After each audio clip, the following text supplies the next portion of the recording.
Hello, everybody. I can see the cope. The cope is high levels of cope. I get it though, man. Like, people put so much hope, so much time and effort into supporting a movement. It's like when you get betrayed by somebody you love, you don't want to believe it. You don't want to believe it. You really want to hold on to hope. But that's not me, man. I'm sorry. I'm not going to sit here and pretend that this is not worst case scenario fucking disaster. Literally, Trump took his mask off, and underneath the mask is John McCain. So yeah, John McCain didn't die. He just took over the body of Donald Trump. Pretty much is what it looks like. I'm not going to this. I mean, I know a lot of people are going to be upset with this because I have been a Trump supporter. But what I supported was what MAGA ran on, what MAGA was supposed to be before this unmasking.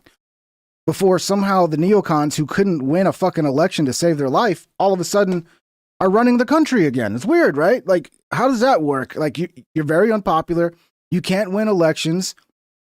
People win elections by fucking attacking you, and then somehow you get back in control of everything, and you're running the country again. Wow. So yes, call me a traitor. Call me whatever you want. The reality is, I'm not the traitor. I'm not the one going against everything that you ran on. I'm not the one who was not long ago calling out the wars in the Middle East and the waste of money and how much debt has been piled on. And a big part of our debt problem is because of the forever wars, which we are now continuing, which we all voted for an end to. And now you're going to act like we're the traitors because we actually believed in what we were preaching? Because we're not fucking cult members who are just going to go along and be like, oh, okay, I guess, well, if Trump wants to go to war with Iran and completely betray everybody, I guess that's just the way it is. From now on, Trump is the great betrayer. That's his nickname now. The great betrayer, because that's what he is. He's betrayed us. And yeah, I'm just not going to pretend that's not the case anymore. I mean, the first 12-day war, I was fucking pissed off, but I thought he learned his lesson with the backlash. But apparently not. Apparently not. And I'd like to read a book, maybe 10 years from now, explaining how they got in there and completely mind-controlled Trump. Because it's almost like what's going on here. You got everybody gaslighting him. Oh, MAGA is supporting this war 90%. It's like, oh, okay. Sure. Yeah, I believe that. It's such bullshit, dude. It's such bullshit. And yeah, I'm sorry. I'm sorry for the MAGA types that don't want to acknowledge the reality that's right in front of our faces. Or maybe you're a neocon. You're the new version of MAGA that's a neocon who's all for these wars. God bless you. Congratulations, by the way, in your victory. Congratulations. You didn't even need to win an election to run the fucking country. Amazing how that works. But yeah, I'm not for wars that don't help this country, further put us in more debt, and basically are fought on behalf of other countries that has no real benefit to us. But yeah, if you guys are for it, good for you. Congratulations. A lot of you are not going to wake up. The ones who are, really at your heart, this is wrong, but you don't want to give up on Trump because you put so much fucking time and effort into supporting him, and now you're going to look stupid on the internet because you spent so many years supporting him. I'm sorry.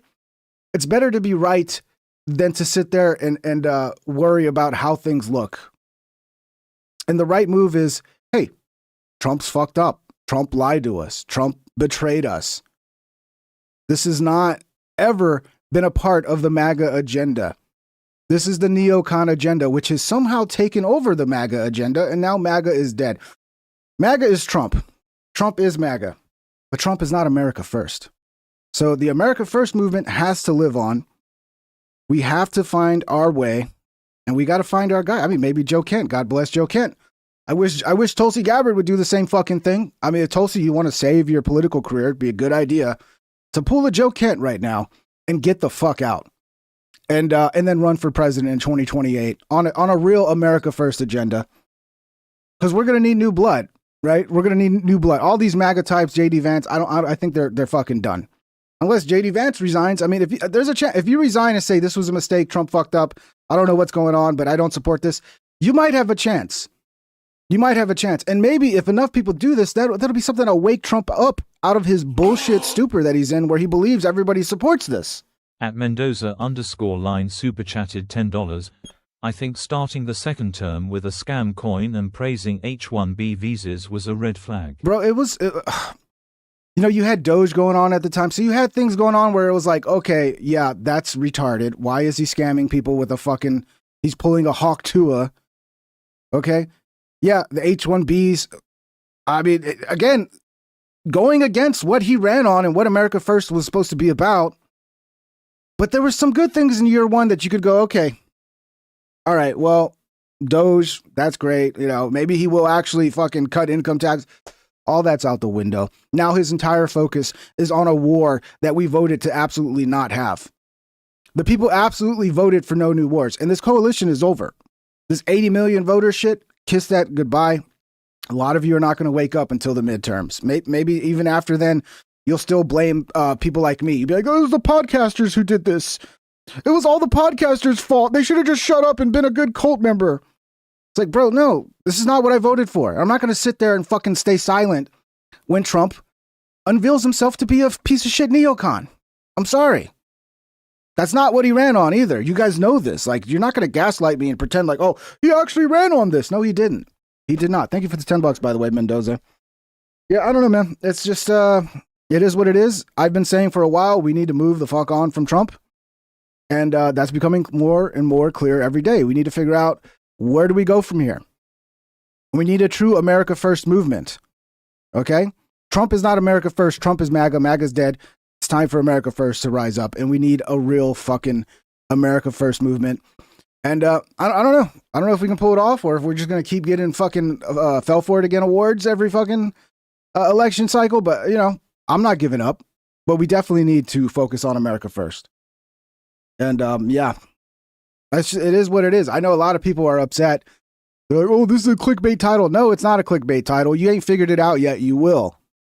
You will. Maybe, I don't know, maybe the midterms. But I still think even when the midterms become a fucking bloodbath, they're not going to accept the reality that Trump betrayed his base. And that's why. They're going to blame it on me.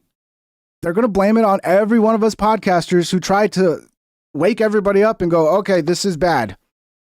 This is bad. I don't know if we can fucking convince Trump to pull back at this point. If it's too late, it's just, is he gone? I don't know. But I'm not going to go along with it. Fucking retards. And Joe Kent, I mean, to me, I hope we see more of this. I hope we see more people doing what Joe Kent just did right here. And God bless him. God bless Joe Kent. Let me pull this up. Joe Kent. Oh, here, let me read his actual tweet first. After much reflection, I've decided to resign from my position as director of the National Counterterrorism Center, effective today. I cannot in good conscience support the ongoing war in Iran.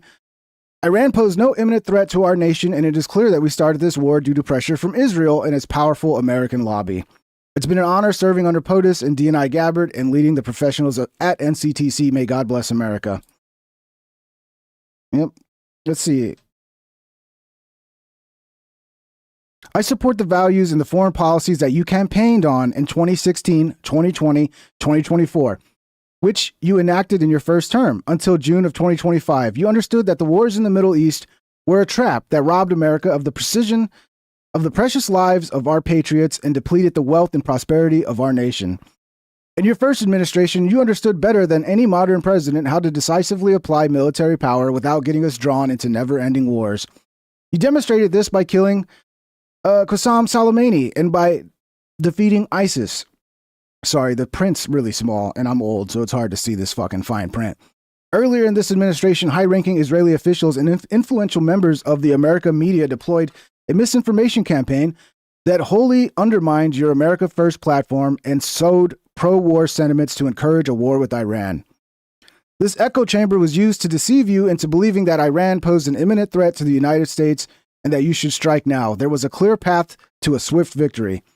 This was a lie and is the same tactic the Israelis used to draw us into the disastrous Iraq war that cost our nation the lives of thousands of our best men and women. We cannot make this mistake again. I agree 100%. This is Joe Kent, by the way, in case you just joined in. As a veteran who deployed to combat 11 times, And as a Gold Star husband who lost my beloved wife Shannon in a war manufactured by Israel, I cannot support sending the next generation off to fight and die in a war that serves no benefit to the American people, nor justifies the cost of American lives. I pray that you will reflect upon what we are doing in Iran and who we are doing it for. The time for bold action is now. You can reverse course and chart a new path for our nation, or you can allow us to slip further toward decline and chaos. You hold the cards. It was an honor to serve in your administration and serve our great nation.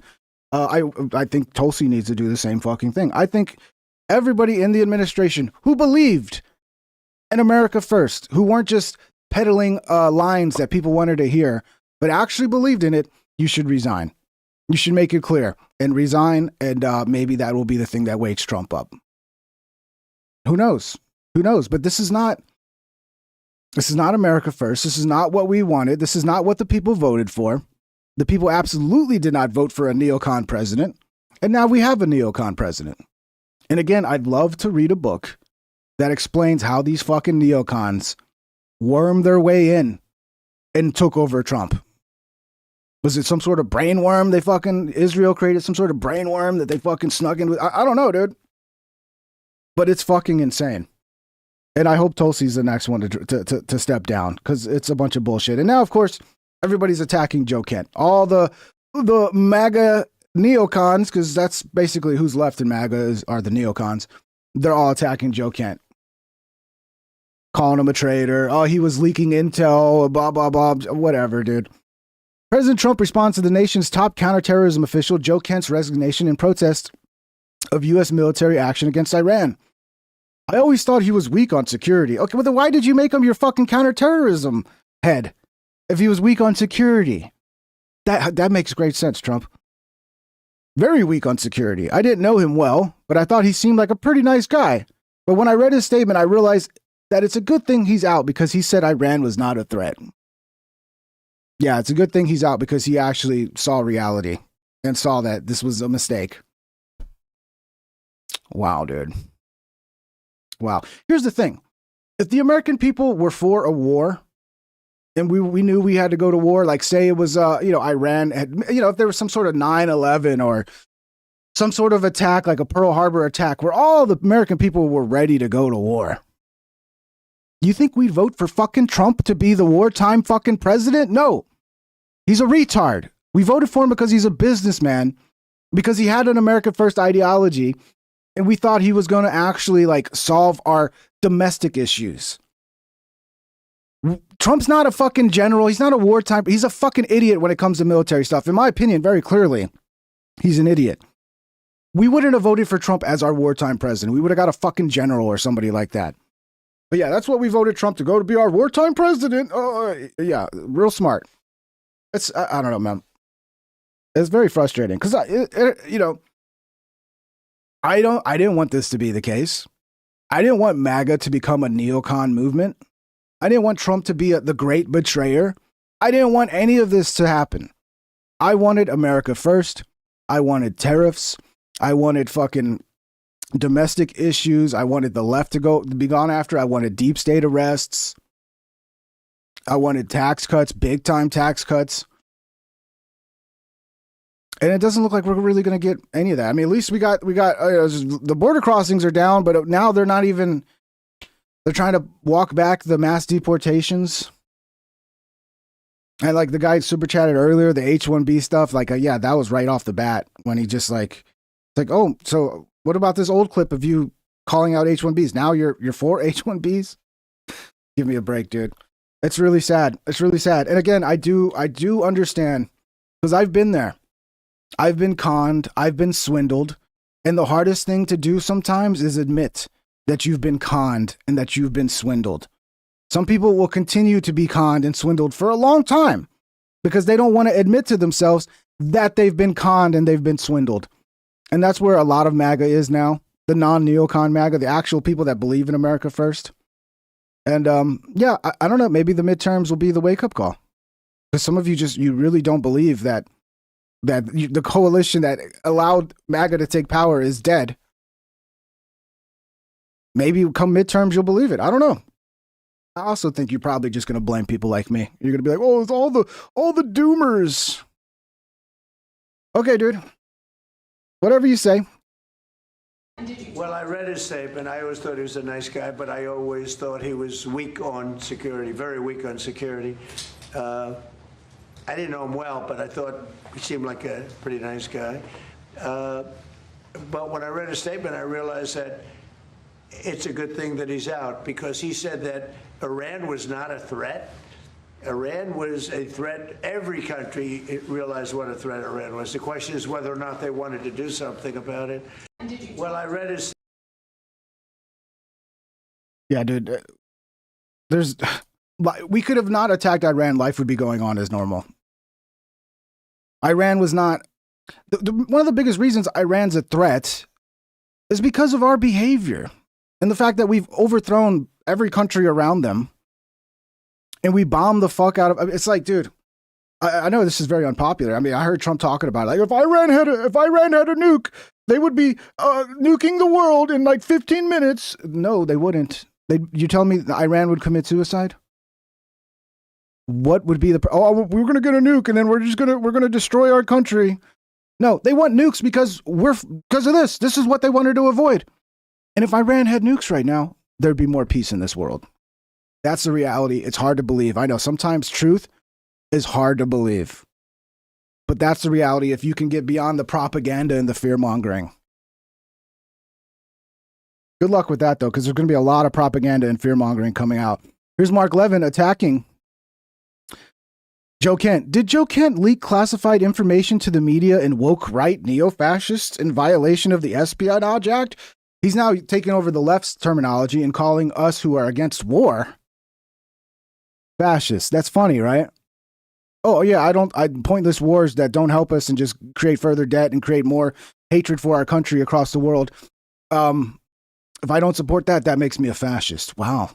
Bro, this is like George Bush 2.0. I was wrong. I thought Joe Biden with the Ukraine, Russia stuff, I thought he was going to lead us into this type of shit. I thought he was going to be George Bush 2.0. I'm sorry, I was wrong. I didn't know Donald Trump was in his second term going to become George Bush 2.0. Fucking crazy, ain't it? It's hard to wrap your head around. It really is. Alex Jones. Or did I finish? I didn't finish reading this one. Sorry. Did any of the parties to whom he reportedly, allegedly leaked, shared the... make sure you put that in there. Share the information with Qatar or other countries? What did Qatarlson, he's talking about Tucker, mean when he volunteered in his video statement that his texts were reviewed by the CIA and he was asking under investigation for violating FARA? It's funny how it's not... Dude, this is sickening, bro. This is sickening that these are the people that Trump is listening to. It's fucking sickening. I'm going to throw up. I think I'm going to throw up. Who told him that? Just asking questions and seeking answers. Yeah. Okay, dude. Is it possible that we just don't like you fucking neocons and we think you're reckless and there's no war you don't want to fight and you don't give a fuck about this country? You just want to keep that money train rolling? Or I don't know, your loyalty is to Israel and not to this country? I don't know. Is it possible that we just don't like it and we don't want to be involved with it? Is it also possible that you all fucking lied? And we're like, hey, you lied to us. Oh, you're a traitor. You're the fucking liar. I'm the one standing for what I've always stood for. Let's listen to Alex. By the way, guys, links are in the description. If you want to support the show, I know there's going to be a lot of MAGA folks attacking me. All I can say is wait to the midterms. You're always welcome back when you wake up. Okay, when you can acknowledge that you've been swindled and you're ready to come back and enjoy the show, you're always welcome. I understand the pain that is involved with being swindled to this level. Okay, and if you have to attack me, go for it. It's all good. That makes you feel better. Joseph Kent. Let's see what Alex has got to say. Joseph Kent. Yeah, links are in the description. Director of National Smash a thumbs up. At the National Counterterrorism Super chats are open if you want to join the conversation. Thanks, guys. His letter is so powerful. I'm going to read the whole thing here on air right now. And he's saying everything I've said, everything that Tucker Carlson has said. He was deployed 11 times to combat zones. He lost his life to this system. And he's there looking at all the national intelligence that Tulsi Gabbard's seeing as well and knows it's a lie. They sent him a report 1 week before he struck 18, 19 days ago with Israel and said, this isn't true. What they're saying about Iran isn't true. This isn't in our national interest. This is a lie. And now we have Trump saying, if you don't support what I'm doing in an unending war, you're basically a Nazi. He said, Mark Levin is my spirit animal. It's a litmus test. If you don't endorse this Israel firster, then you're not MAGA. Well, guess what, Trump? You're not MAGA anymore. Bro, let me pull up this tweet from Trump because this was just, I know I have it here somewhere. It's just fucking insane to me. The amount of glazing Trump is doing with Mark Levin. It's like, I don't even understand it. Everybody was attacking Mark Levin, however you want to say his retarded name. And Trump came out and posted this. Mark Levin, a truly great American patriot, is somewhat under siege by other people with far less intellect, capability, and love for our country. If you love this country, you'd stop wanting to get into stupid wars that only hurt our country. Look at what our debt's about to be 40 trillion. You realize like half of that is from the forever wars, right? The same people who cried about our debt all the time, and then okay, let's go do another war. That's going to be worse. Think of like a video game when you have like easy mode, like normal mode, and then like extreme difficulty mode. Iraq was like a moderate difficulty. Iran is like fucking the highest level of difficulty for a regime change, and we didn't even really succeed with Iraq. Iraq's going to kick off, and we're going to be back fighting in Iraq again over this. Right, so this opens up Iraq again because, yeah, I mean, a big part of what we were fighting in Iraq was Iran. So yeah, I don't fuck it. What I lost my point. Let's get back to this fucking retarded statement from Trump. Mark is tough, strong, and brilliant. Hence the nickname, the Great One, conceived by our MAGA friend, the wonderful Sean Hannity. I'm old enough to remember Sean Hannity spent every day sucking George Bush's dick. Sean Hannity's another, he loves war, bro. ST.0 Neon super chatted $2. War should not ever be the answer. If in defense, yes. If somebody is shooting missiles off at us, if somebody is attacking us, like, yes, okay. But at that point, the American people will support it, right? Like 9/11. That's the big difference between Bush and Trump. Bush had 9/11. So because of 9/11, people were legitimately ready to go to war because we were attacked on American soil. This is like, he doesn't even have a 9/11 to justify this with the people, but that's what people are afraid of, a false flag type situation. Thank you, Saint Onion, for the $2. Yeah, but fuck Sean Hannity, bro. Jeez, that Sean Hannity gets hard every time a child gets blown up in the Middle East. It's like, ooh, how many children got blew up today? Oh, fucking Sean Hannity, bro. After years of dealing with Mark in legal media and other capacities, Mark would often do Sean's show, speaking as a lawyer, and Sean realized then, as did others, that he was special. Mark Levin was so special. It's hard to believe this is the reality that we're in here right now. Mark Levin was not looking to do television, radio, or anything else, but he was drafted by very smart people who understood that there are few like him.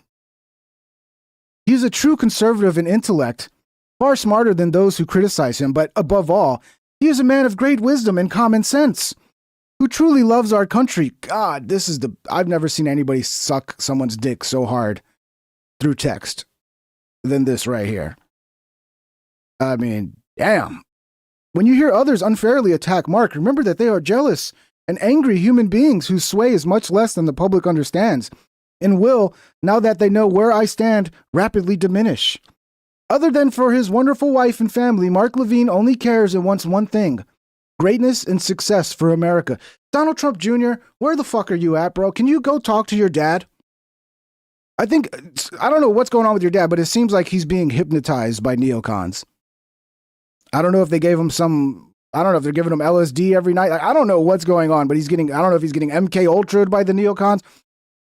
Donald Trump Jr., I mean, save your fucking dad, bro. Save his legacy, your legacy, Barron's legacy, because the legacy is going to be the great betrayer. That's what's going to be in the history books, if the right people write the history books 100 years from now.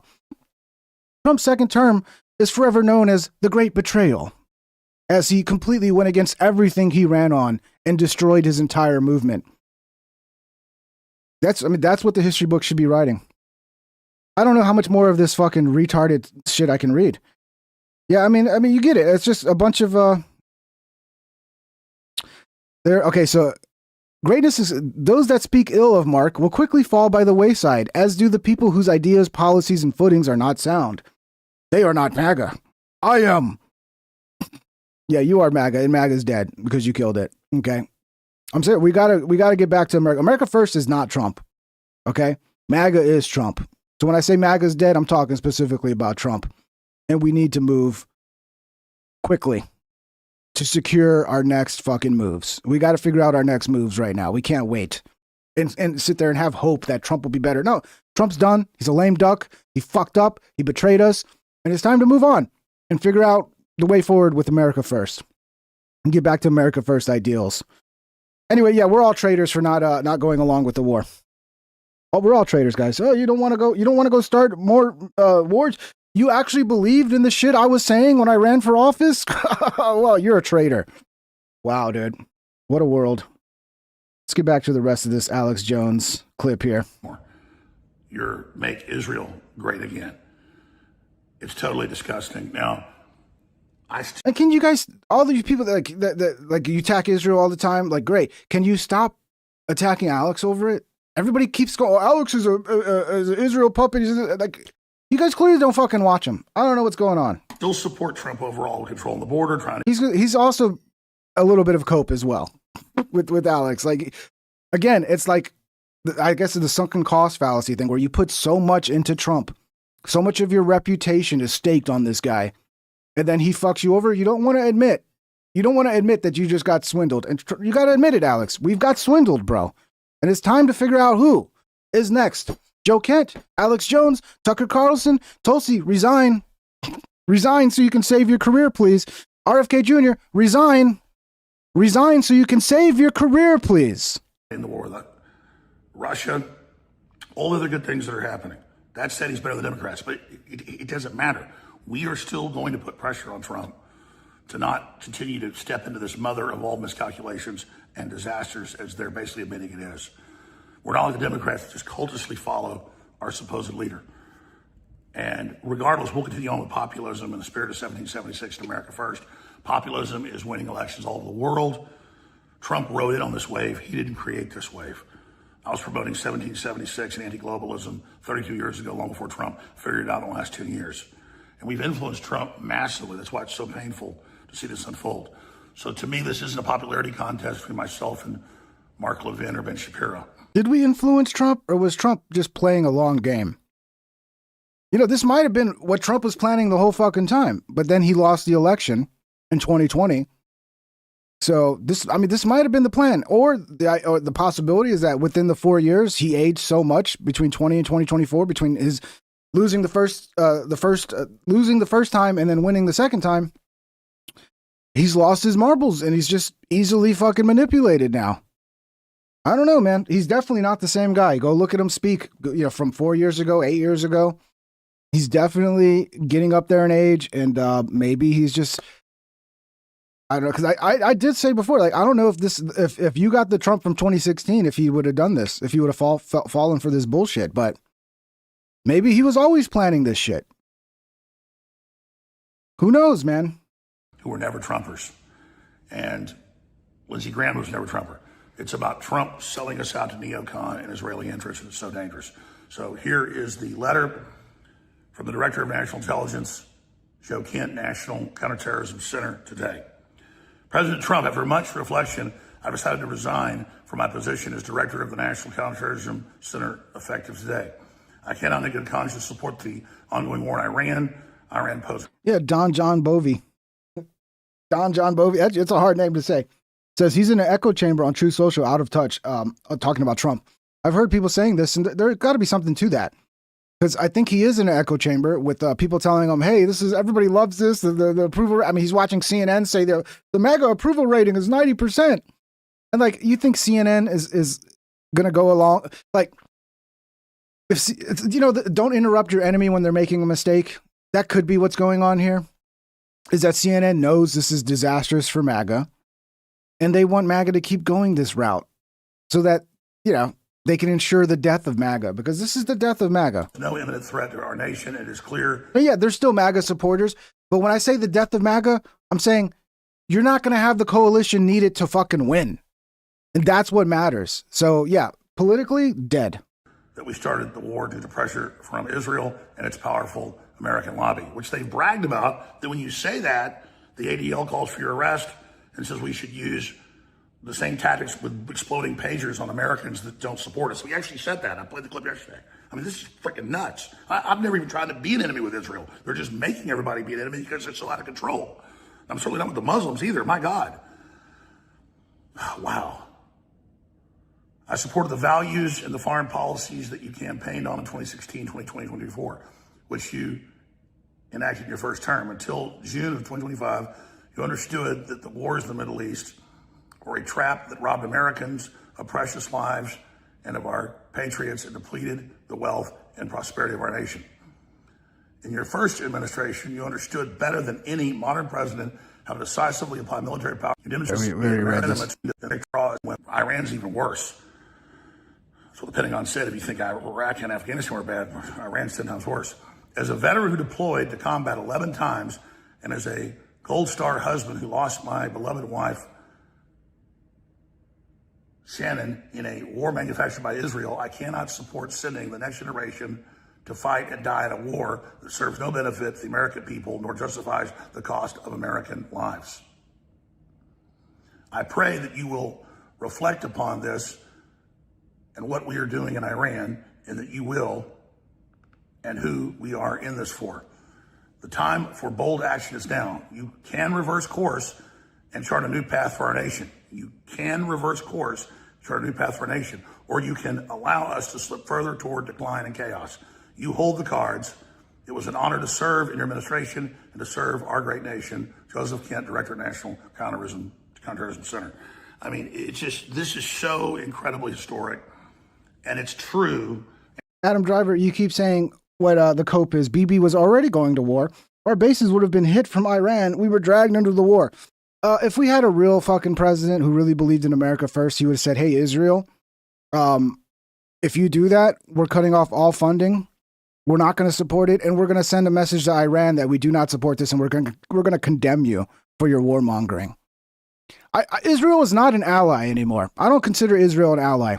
They are not working for our interests, dude. They're working for their own interests. And they would,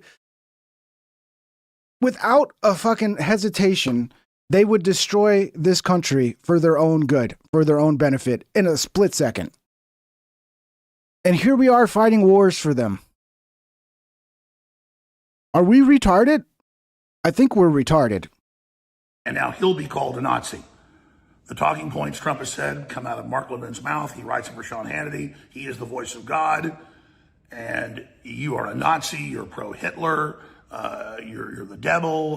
Tucker Carlson's been referred for criminal investigation for daring to report on Iran. I had the whole deep state and CIA and FBI sue me. That's been declassified. And then when Ed Martin investigated it, the Democrat Party lawyer, Todd Blanche, killed it. They just killed the AutoPin investigation. They're killing everything. The deep state is in control. Trump has made a radical turn towards the globalists and towards Israel firsters. And it's so sad, and it's so dangerous, and it's so sick. So I kind of babbled through this because I'm reading my little tiny iPad over here, the text. Be sure to read it for yourself. We'll post it below. Share this incredible information, and we're going to try to get Joe Kent on the show. Yeah, I heard Joe Kent's going to do Tucker. I mean, Joe might come out of this as like the future of America. I mean, I think whoever fucking condemns this and steps down right now, they have a political future. It's as simple as that. It's as simple as that. We need real America first, people. And now here comes let's see what Glenn Beck's got to say about Joe Kent. You know, Glenn Beck's another one who a lot of you are probably too young to remember, but the Glenn Becks, the Hannitys, the Bill O'Reillys, they are some of the biggest warmongers I've ever fucking seen. Okay? And I saw it firsthand throughout the Iraq war and the Afghanistan bullshit. Every day they came on and sucked George Bush's dick. and we're just pro-war. Like, oh, America, freedom, God bless America. It's like, dude, it's like some of the ugliest shit ever. And that's now running the Republican Party now? These pro-war fucking psychopaths? But yeah, I'm the traitor, guys. I'm the traitor. Because that's what we voted for when we voted for Trump, right? We voted for the return of the neocons. When he ran as an anti-neocon, attacked the neocons, called them out for all the bullshit. But I'm the traitor. I'm the traitor for actually believing it.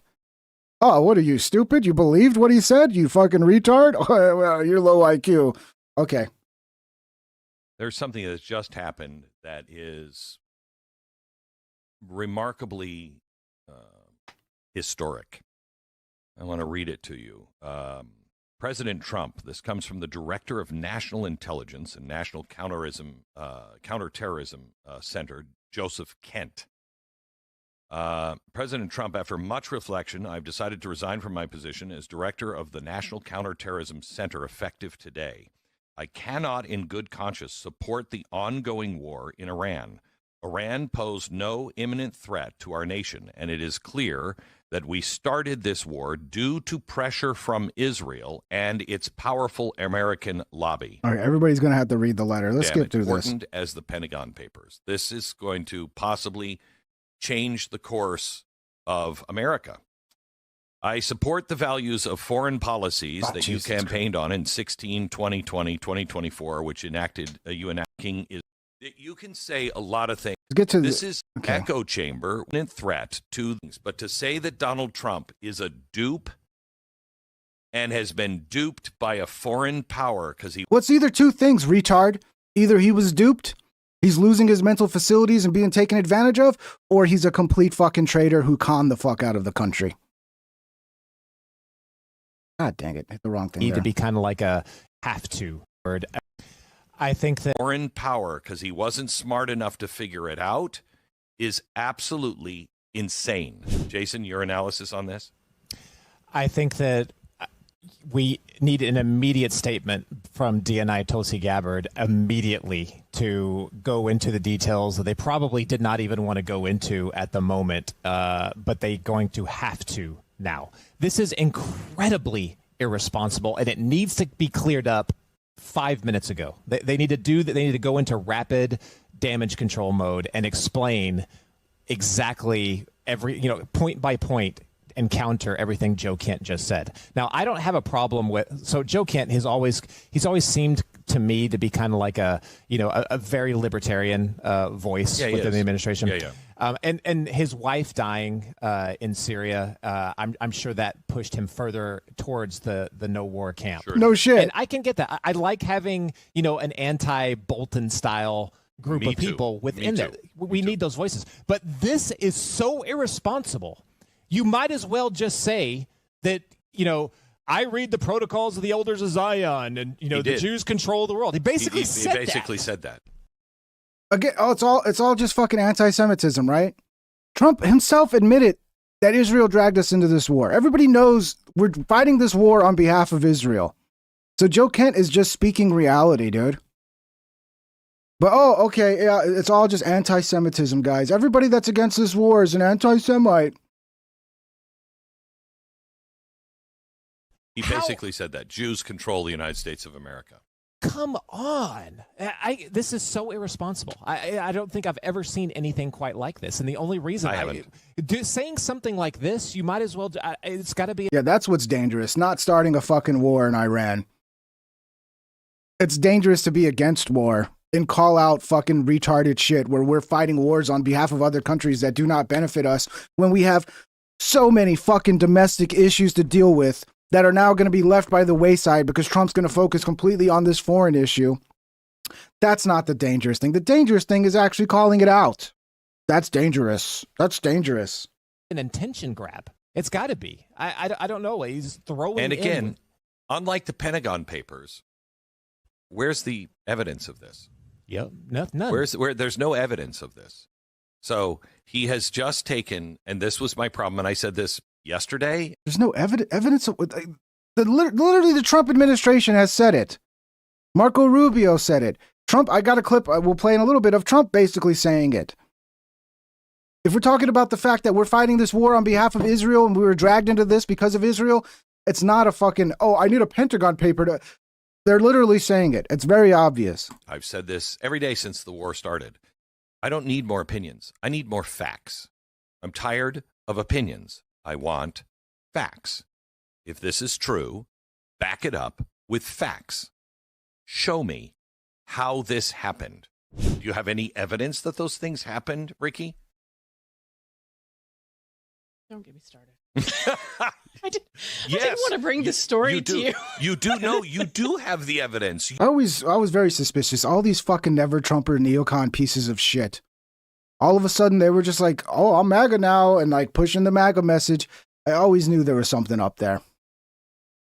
And I guess they played the long game. They're like, look, politically we're cancerous. Okay, so politically we can't win anything. So what we can do is pretend to be MAGA. And really, I mean, Trump loves people kissing his ass. So we'll pretend to be MAGA.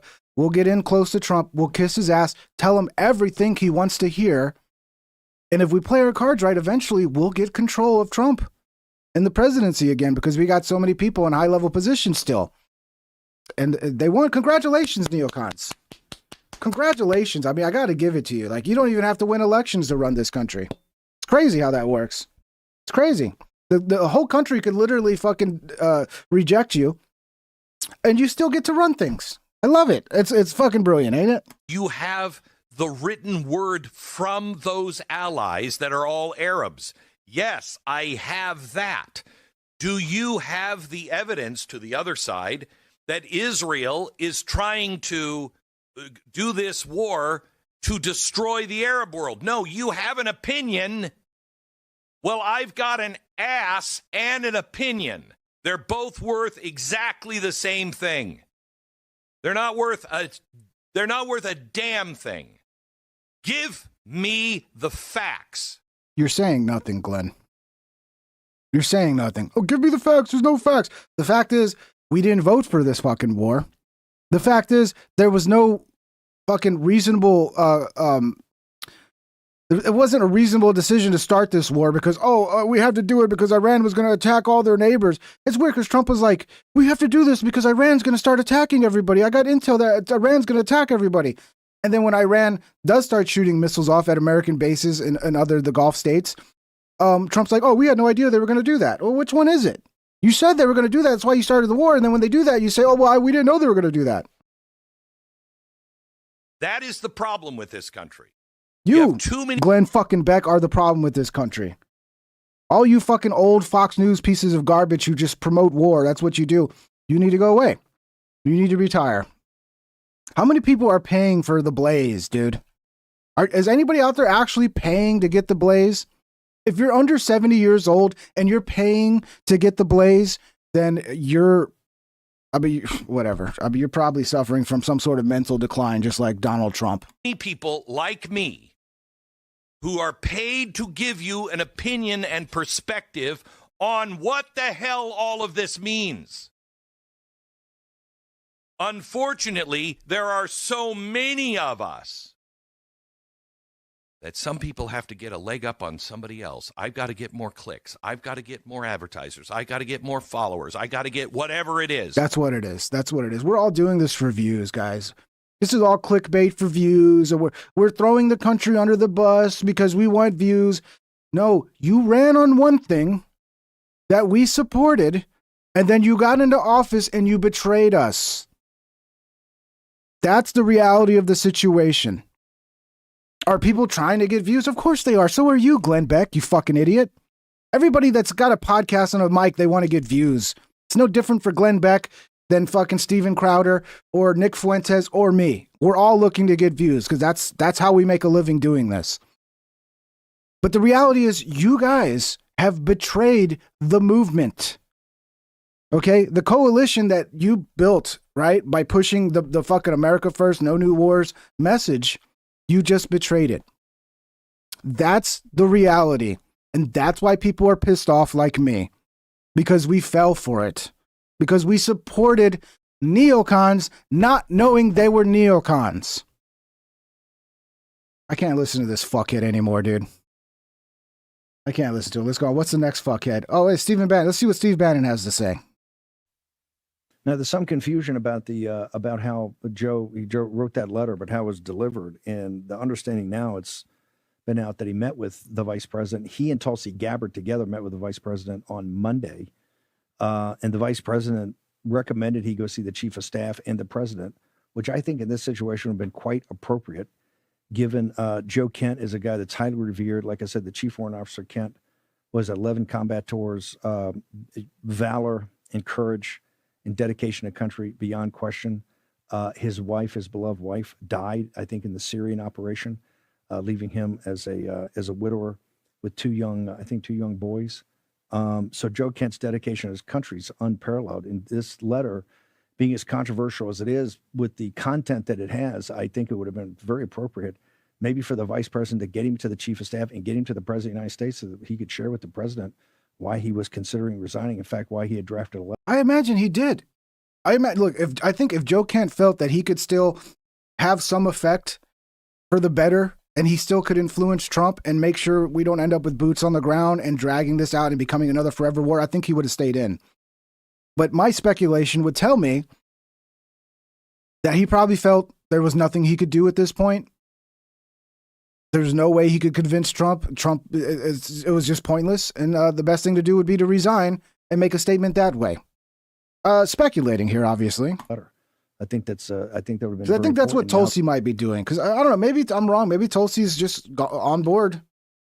But I think Tulsi, some people in the administration who are not for this, who actually believed what they said when they ran, maybe they're thinking, look, I can still have an influence and still hopefully, maybe have a chance of like pushing Trump in a better direction if I'm in the administration as opposed to resigning. But when it becomes clear that that's not the case, you need to resign, you need to do a Joe Kent, and you need to save your career. This is going to get played out, obviously, in the media, but the charges are coming from a guy like Joe Kent. To me, you're going to have to investigate this. There should be an immediate investigation of the facts of what he's talking about. These are the type of things we can't kick down the road anymore. I've had many, many questions about the 12-day war and about this whole imminent threat, exactly what's there and why things have to go at the time. As I've also said, hey, now you're in it. We got to win this thing, and we must win it. And it's not a good sign when people that owe their security to the United States of America, and not just their national security, keeping the Russians and other bad guys away, but when they owe their economic security, goods and services, products and oil that go through out of the Straits of Hormuz, but also through the Red Sea and up to the Suez Canal. The United States Navy's protecting all that. And so these questions have to be answered. And for a guy like Joe Kent to put it out, it's not going to go away. It's going to be very serious. Let's go back. That's the new thing. Trump was trying to get people to help us with the Strait of Hormuz.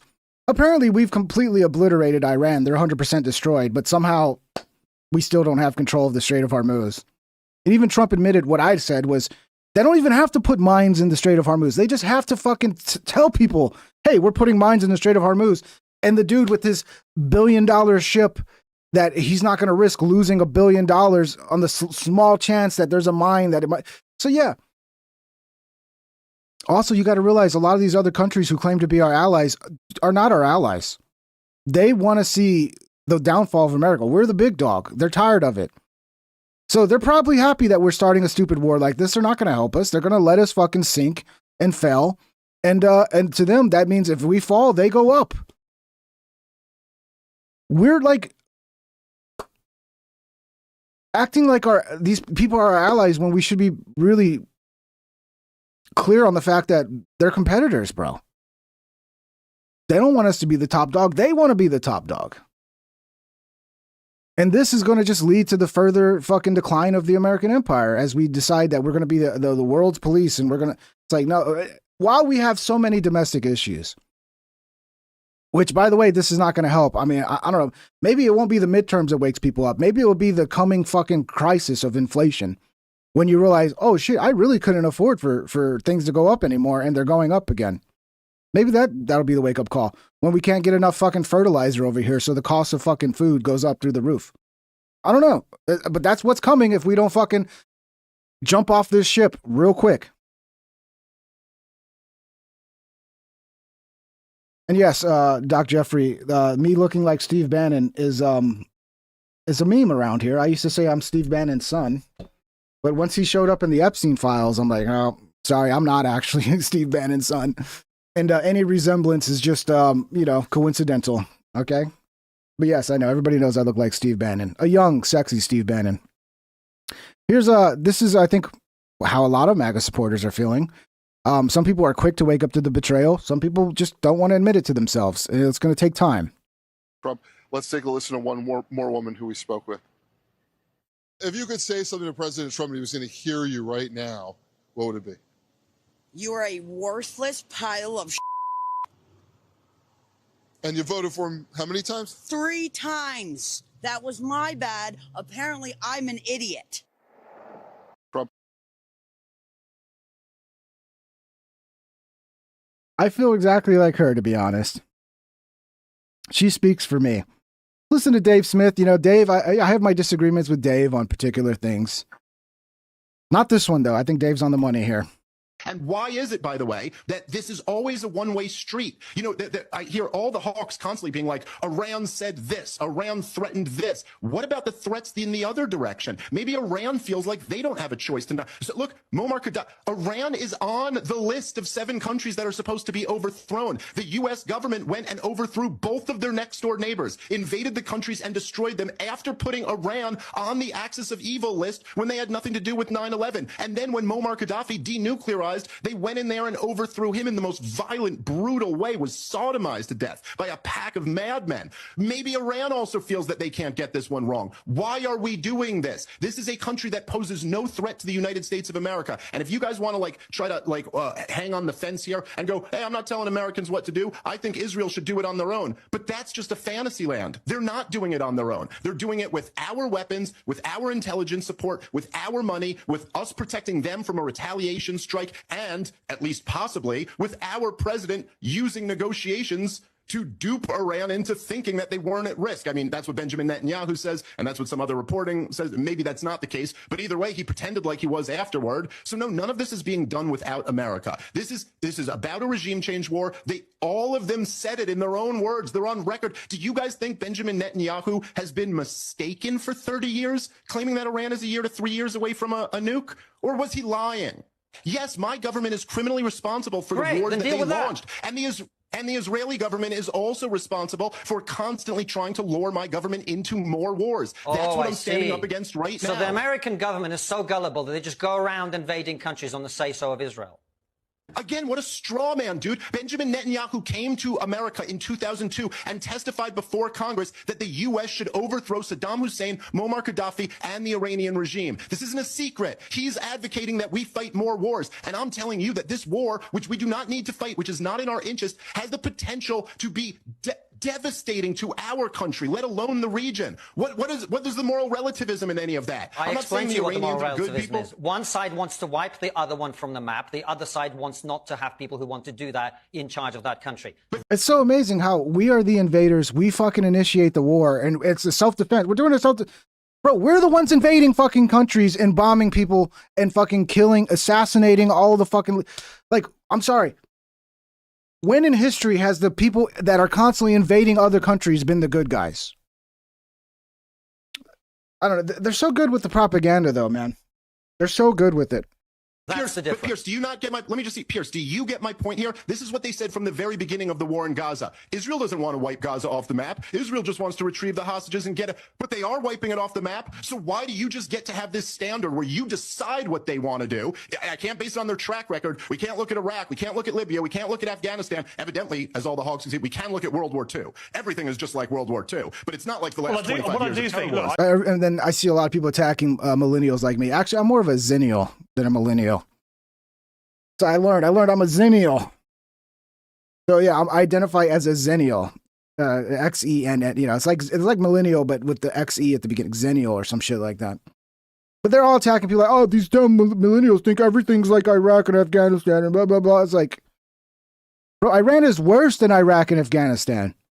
Like, if we couldn't pull it off in Iraq and Afghanistan, why do you think we can pull it off in Iran?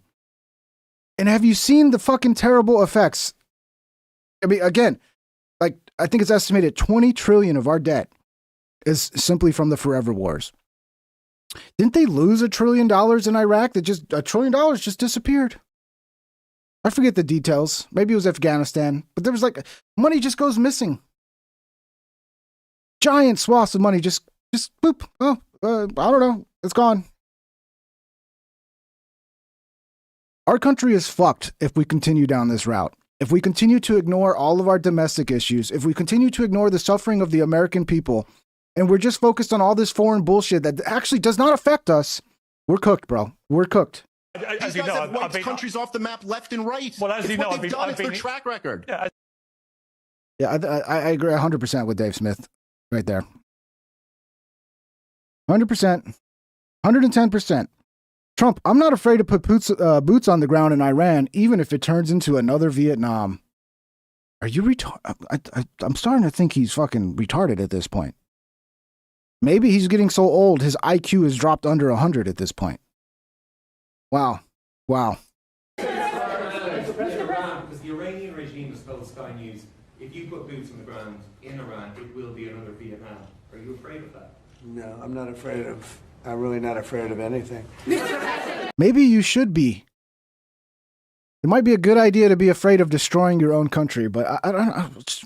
I don't know what's going on with this guy. I'm not afraid of anything. I'm not afraid of anything. Okay, maybe you should be, idiot. Hannity. Oh, okay, let's see if I can take 2 minutes of this idiot. But now many on the left, some on the right, are in full panic mode over what is a historic miracle unfolding before our eyes known as Operation Epic Fury, which brings us to another fundamental question. Are these Trump haters really willing to risk a nuclear-armed Iran? Stop. Buzzwords. A nuclear-armed Iran. Yeah, and like how we're nuclear-armed and every other country's nuclear-armed. Look, sometimes the truth, the reality is fucking strange, and it's hard to believe. I am telling you, if Iran had a fucking nuke, there would be no war in Iran right now. They'd feel 100% more secure, and we'd probably have more peace in the Middle East, dude. I know that's, oh my God, that's just the reality of how nukes work, and they've always worked that way. Okay? Iran's not going to get a nuke just so they can fucking kill themselves. That's not the point of getting a nuke. They don't want a nuke. So, oh, boy, I can't wait to get a nuke so we can commit suicide and end the world. No, they want a nuke so they don't get invaded by us, by the fucking warmongers that are us. Okay? But keep falling for the fucking fear tactics, dude. Oh, if they got a nuke. Oh, if they got a nuke. Okay, yeah. I wish they had a nuke at this point. I really do. Freeze frame. That is the defining question, not really a debatable question. And to be honest, the one time a country probably would be willing to end their lives, to nuke the world, would be if you put them in a situation where there was no surviving. You put them in a situation where everything's coming to an end, they're not going to survive, and they're like, yeah, let's just take the whole world out then. Which is exactly what you're putting them into that situation right now. So, it's fucking retarded. Want a nuclear-armed Iran? You're comfortable leaving your children and grandchildren with such, or you're not? Are they comfortable with the world's #1 state sponsor of terrorism that says death to Israel, death to America, that, according to them, telling Steve Witkoff, are in possession of 460 At Hidden Audio Stream super chatted $1.99. Make America first. If you're not first, you're last. Thank you, Hypnodio. Thank you for the two. Enriched uranium. Right now, that's 60% enrichment. 7 to 10 days. Guess what? That's enough for 11 nuclear bombs in a very short period of time. So they're too lazy to even come up with new angles. It's just weapons of mass destruction again. This is what it is. You know, it's nukes. With Saddam, it was weapons of mass destruction. They can't even come up with new angles to fucking lie to people. They just the same things, rinse and repeat. They're just running. It's been 10, 20 years. People fall for it again. Are these Trump derangement syndrome patients really willing to put their lives and their children and their grandchildren in a hostage position and let a regime that chants death to America have these weapons that could kill millions, when America now has the chance to avoid what happened in the last century, a potential modern day Holocaust? Have we learned nothing from history? Make no mistake, isolation. Here comes the Hitler comparisons. This is just like World War II, guys. If you don't support this, you're like the traitors in World War II. Didn't you realize World War II, we had fucking Pearl Harbor, right? Watch what happens. Like if Iran had attacked us, if Iran had pulled off of Pearl Harbor, if Iran had fucking, the American people would be behind this. Like the worst thing Iran could do right now, because one of the things that might save Iran is realizing that a lot of Americans, probably the majority of Americans, are not for this war. And if they start doing terrorist attacks right now on American soil, that number is going to change real quick. People are going to be real quick. I mean, I might even, like, you pull off another fucking Pearl Harbor, I might be, all right, I guess we got to fight it now. But you still can't ignore the consequence, the sequence of events that led us to where we are. And we are wholly responsible for that. Isolationists, leftists want to treat America as we can live in a little bubble. They are living in a fantasy world and are actively smearing a president that even in some cases they claim to have once supported intermittently.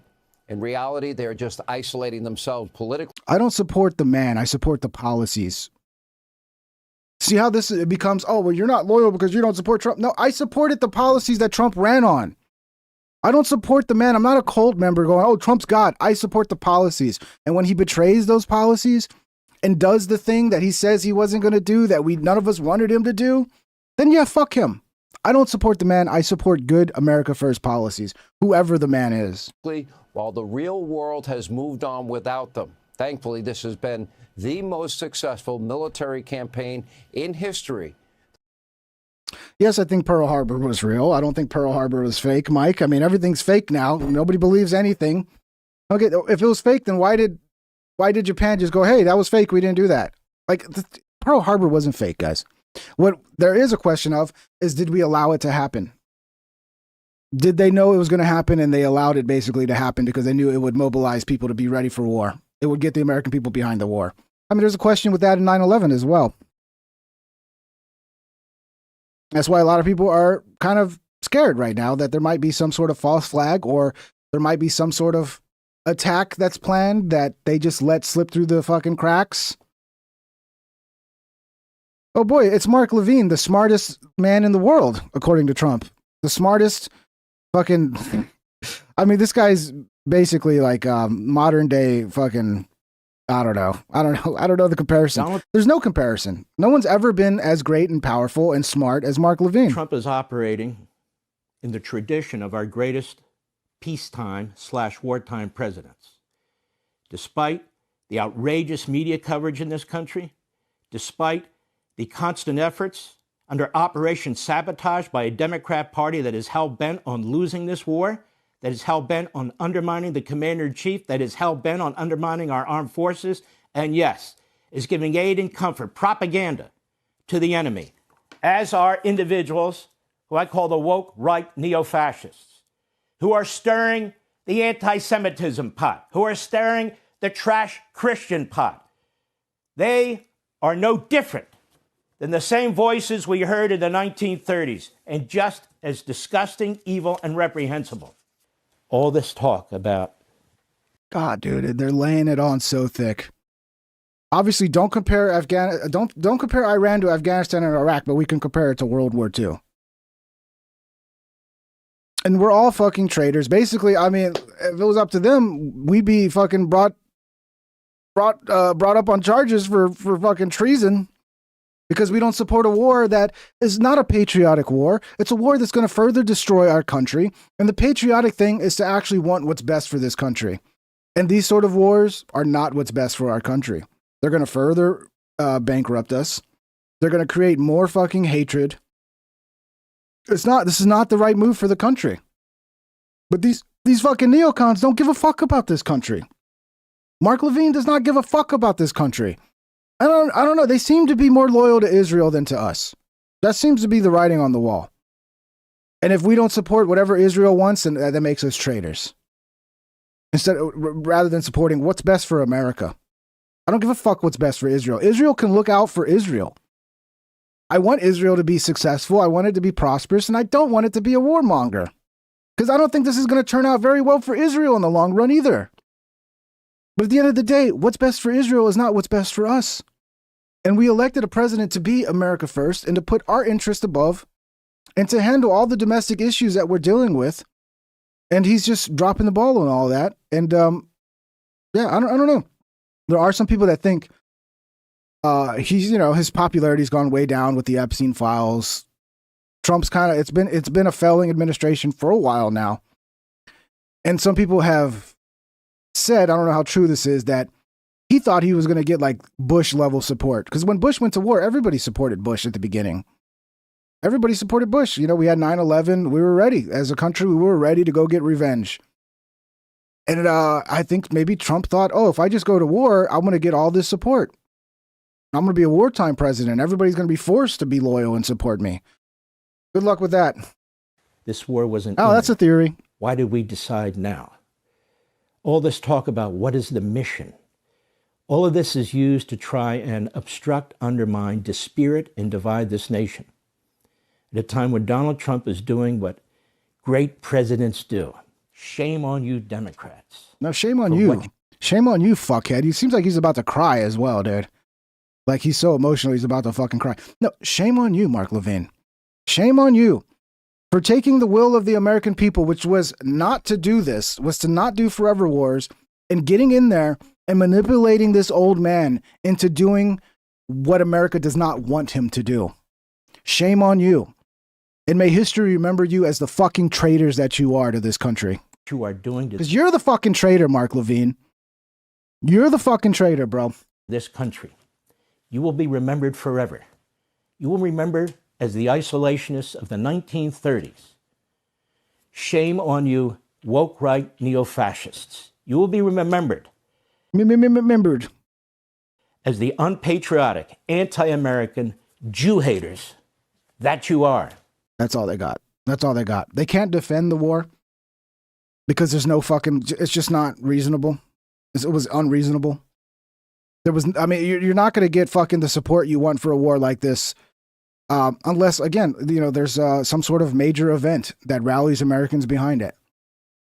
So, yeah, just call us Jew haters, call us traitors, all that shit. It doesn't matter. It doesn't matter. You're going to lose in the midterms. Good luck, neocons. You have your last hurrah. You've fucking taken over Trump. This is your last hurrah. Enjoy it. Because come the midterms, the Democrats are going to be running things again. And we're all going to be fucked because of that, including you.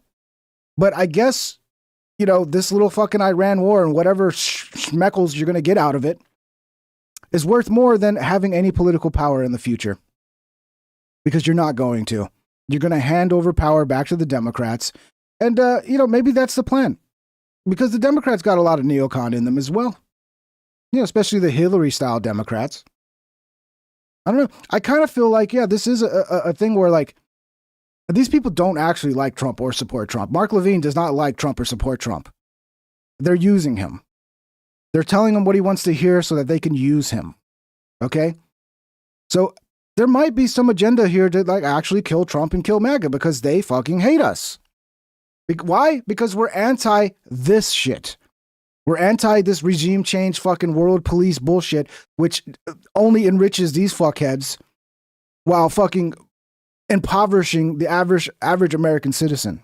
I ask you, what do you think Jefferson and Madison would do in these circumstances today? I almost said it. They'd probably deport you to Israel, maybe. I don't know, dude.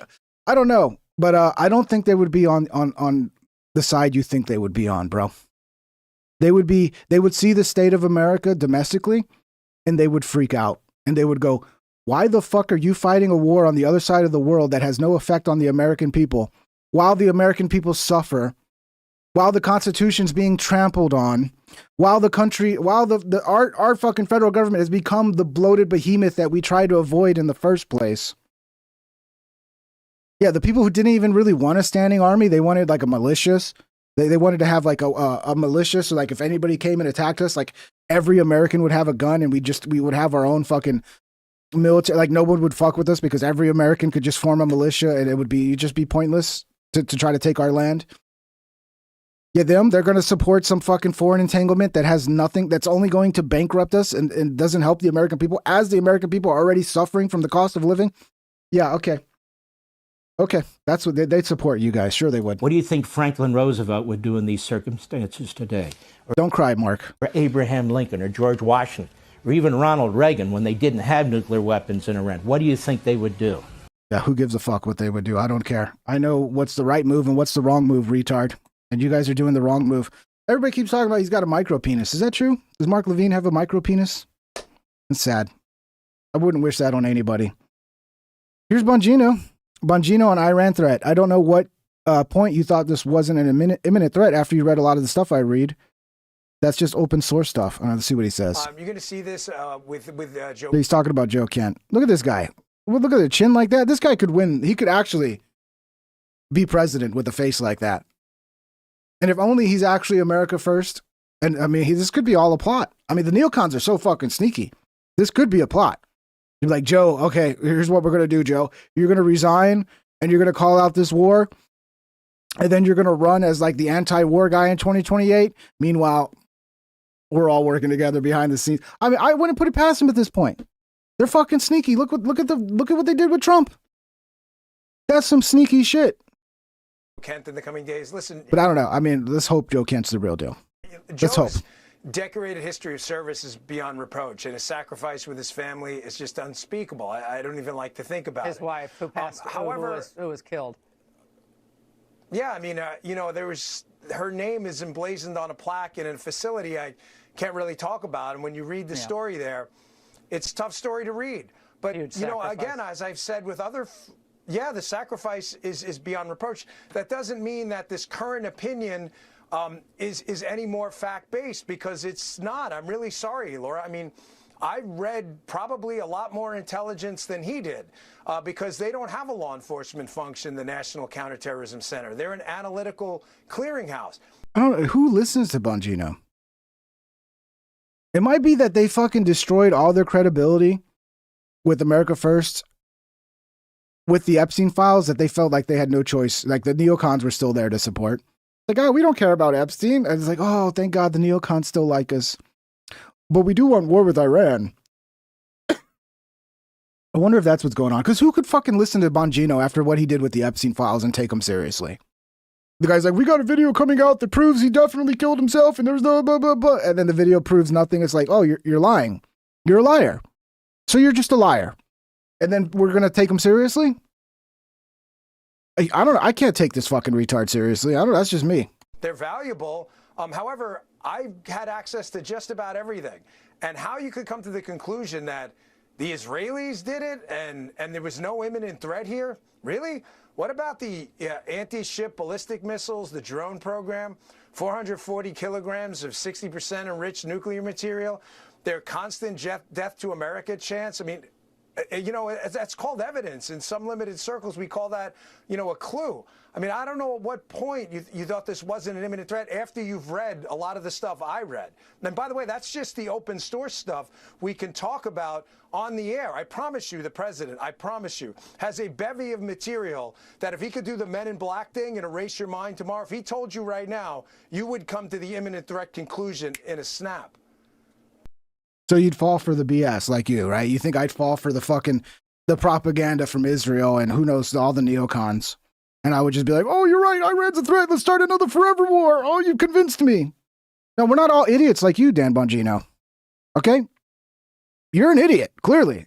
You're a fucking retard who has been taken advantage of. And where the guy that I'm going to be the tough guy. I'm going to go in there. We're going to get the Epstein files. And then you show up and you cover up the Epstein files. And we're supposed to fucking believe and trust anything you ever have to say again? How's that work? This is the biggest fucking gaslight. Look, what's going on here? People that identify as MAGA, it's probably like, I've heard an estimate is like 60 million is like what MAGA is now. It's down from the 80 million, the coalition that was needed to win. And that's down to about 60 million, probably less. And who knows, maybe that's the people they're polling. They're polling the neocons and then the cult members and the MAGA people who are they just trust Trump. No matter what Trump does, they go, oh, he must know something I don't know. This must be 20D chess, and I'm gonna trust Trump. That's who they're polling. So yeah, I mean, I don't know. It's MAGA GOP unbelievable. On the US military action in Iran. Look at this. Nearly 9 in 10, 89% approve of the U.S. military action in Iran. And this is the shit they're telling Trump, that making Trump think like, oh, I'm doing the right thing. The people support it. It's straight up gaslighting. It's straight up bullshit. The MAGA GOP base.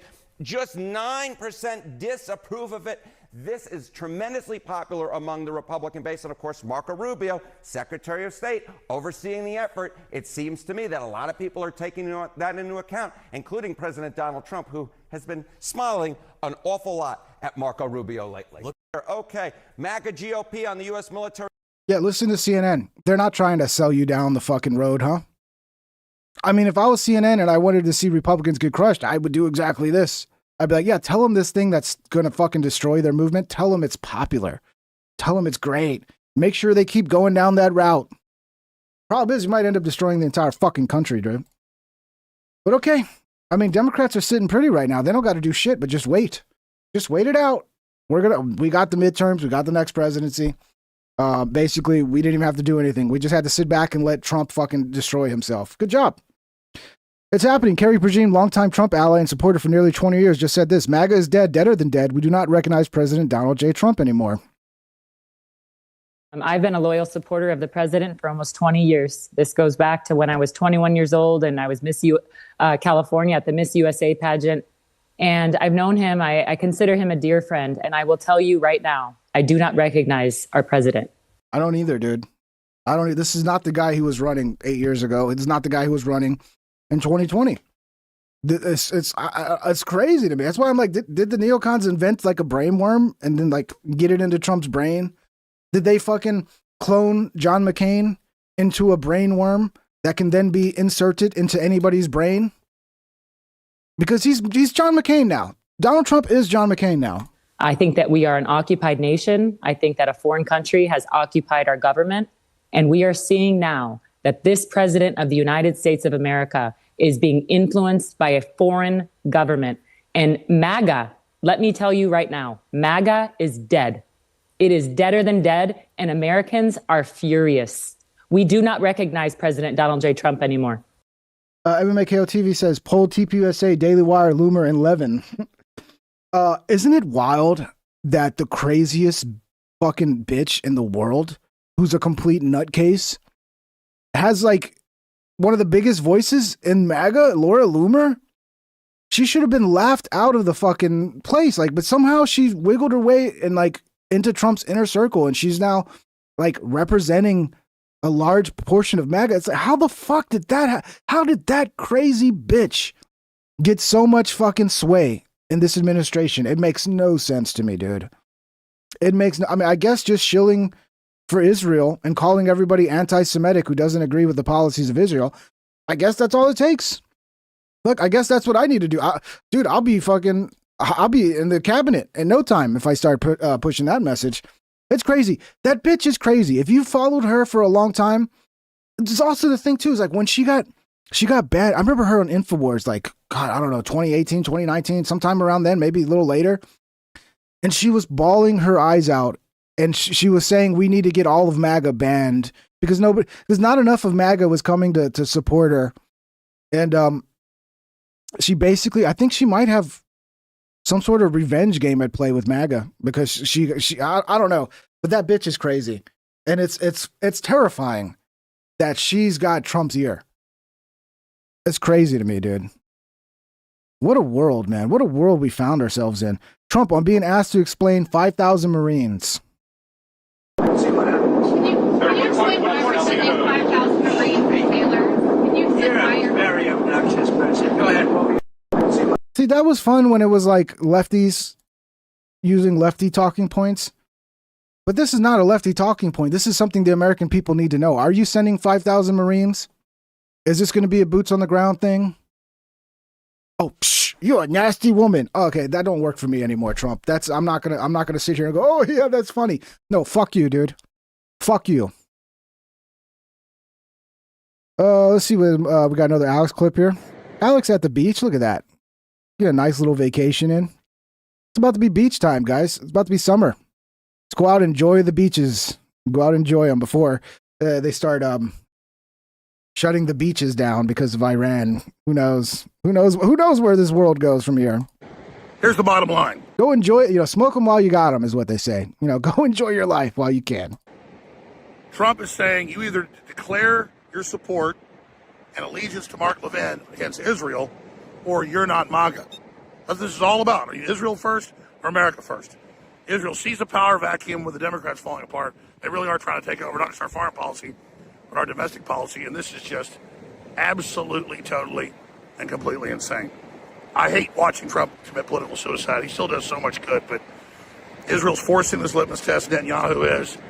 I don't know if they're blackmailing Trump or he just firmly believes in all this, but it's the worst possible political thing he can do. Mark Levin is as popular in MAGA as cancer is with the general public. It's just totally insane. So pledge allegiance to Mark Levin, or you're a traitor. It's a water cold, baby. Not everybody on his daughter. Trying to take a little time off, watching Rome burn. Yeah, Alex, get some time off, bro. Take some time off, Alex. I'm glad. Hopefully he's quit drinking again.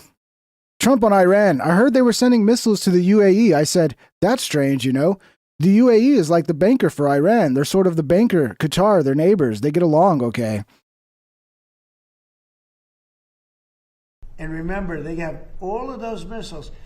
And I heard they were sending missiles to UAE. I said, that's strange. UAE is like the banker for Iran. Bro, he's like a confused old man now. I see so many similarities. Like I'm bringing up my dad again. God bless my dad. He suffers a lot. He's in his mid-80s. Mentally, it's really tough for him right now. And I saw it. It kicked off in 2020. It had nothing to do with COVID. He didn't get the jab. But in 2020, once everything shut down, he stopped going to church every day. And it was a slow fucking. Actually, it wasn't kind of. It was like pretty quick to where like everything was like kind of difficult for him. He stopped doing all the basic shit he used to do, and you could see it in people's faces. You can see there's something different there. There's almost like a lost, almost like there's just something's missing that used to be there, and they feel it too, and they feel like kind of scared and a little vulnerable. And I see a lot of similarities with what Trump's doing right now. It's like when I see his face, the way I see when he talks compared to what he used to be. We got to stop electing people in their 80s, dude. We have to stop. Okay? Like 65 maybe needs to be the cutoff. And even that seems old. There is some benefit of getting old people because they have a lot of life experience. But when you get them at the point of time where they're going to start suffering from mental fucking decline, that's not good. And I wouldn't be surprised if that is playing a role in why Trump is being misled so easily right now. They're like the banker. Qatar, their neighbors, they got along okay. Saudi Arabia. All of a sudden, Kuwait is getting hit. Bahrain is getting. All these countries are getting hit. There was no expert that would say that was going to happen. It's not. See, okay. There was no expert. You said to start the war is because they were going to start attacking. We had to be preemptive because we had intel that they were going to start. And now he said no expert would have. So which is it, dude? Did you have intel that they were going to start doing this, or did you have intel that? I think they're just winging it, making shit up as they go along. I think Trump is really just making shit up as he goes along. A question of like, gee, should you have known? And if we did know, big deal. I mean, we have to do what we have to do. He should be at home fucking kicking back with the hottest fucking nurses in the world taking care of him and just no stress. He shouldn't be running the fucking country right now. I think we've lost the real Trump. We lost the sharp Trump, and now we got the old man Trump who's just confused, easily misled. It's sad. What's this one? That's how crazy it's gotten with a low IQ person, because Gavin Newsom has admitted that he has learning disabilities. Honestly, I'm all for people with learning disabilities, but not for my president. I think a president should not have learning disabilities, okay? What about be in their 80s and mentally declining? Yeah, I think Gavin Newsom is terrible. I think his track record speaks for itself, and he should never be in office again. But yeah, I'm not feeling good about your mental capacity right now, Trump, to be honest. And I know it's highly controversial to say such a horrible thing. The President of the United States, Gavin Newsom, admitted that he has learning disabilities, dyslexia, everything about him is dumb. But then he looked at the audience and said, but I'm smarter than you, or something like that. That was pretty silly. So now on top of everything else, I call him a racist because it happened to be a black audience. I will tell you this. Hey, Trump, if you so badly don't want Gavin Newsom to be president, maybe you shouldn't have handed them a victory. Because this is, I mean, you're fucking increasing the chances of somebody like Gavin Newsom winning in 2028. That's the reality. A big part of why Obama was so popular is because he ran against the wars. Yeffa-67 super chatted $5. The irony is palpable. I understand, man. It is. Thank you, LFA, $5. Yeah, it's, and then we get attacked as the traitors because we actually believed in what we said. We actually believed in no new wars. We actually believed in America first. We actually believed in like domestic policy that will fix this country. And then we're the traitors because we actually believed in what we said. Oh, you really believe that? You're a traitor. Being a patriotic American means lying to everybody and then flipping the script when you're in office, not believing in what you actually speak. What a traitor. What a traitor. Bro, this is sad. This is sad. And I do understand you MAGA types that are out there who don't want to admit that you've been swindled. I didn't want to admit it either. I held on hope for a long time. Alex Jones is still holding out hope. I'm still going to call it as I see it. Like, I still support the SAVE Act. If the SAVE Act gets passed and we have more election integrity, we have voter ID, that's good. I'm going to be like Trump. Trump did good on that one. But I've always been someone who's just going to call it as it is. I'm going to call balls and strikes. And this is a fucking failure of epic proportions. Okay? This is so bad. This is like a pitcher. You didn't just miss the plate. You fucking threw the ball at your star MVP first baseman and hit him in the head with the baseball and killed him. Not only did you miss the plate, you killed your MVP player. This is a complete fucking disaster, dude. Complete disaster. Trump on Iran. If you believe that Iran should have a nuclear weapon, then something is wrong with you because they would use it. Yeah, this is the fear-mongering. And frankly, you're stupid.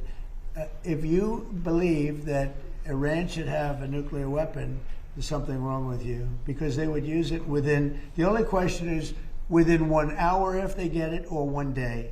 They will use it and they will blow up the entire Middle East, not just Israel. That frankly... The real thing here is they don't want Iran to get a nuke because then they can't invade it like they did Iraq. That's why they don't want Iran to have a nuke, because if Iran has a nuke, then all of a sudden we can't invade them. And all their plans for fucking how they're going to make a bunch of money in the Middle East and fucking redesign the Middle East and blah, blah, blah, blah, blah. All that goes out the window. That's the reality of why they don't want a nuke. Not because Iran's going to get a nuke and just start shooting nukes everywhere and go like, oh, well, we're done being alive, guys. We don't like living anymore. So let's just destroy ourselves and our entire country. Now, you're a retard if you think that, Trump. And I know you don't think that. We know this. We know you know this is all propaganda to justify your fucking warmongering. But yeah, we're the dumb ones. We're the dumb ones. Oh, you don't want another forever war. You're low IQ. Like, this is what you ran against, dude. So were you low IQ in 2016 and 2020? Reporter, one of your advisors said the U.S. should declare victory and get out of the Iran war.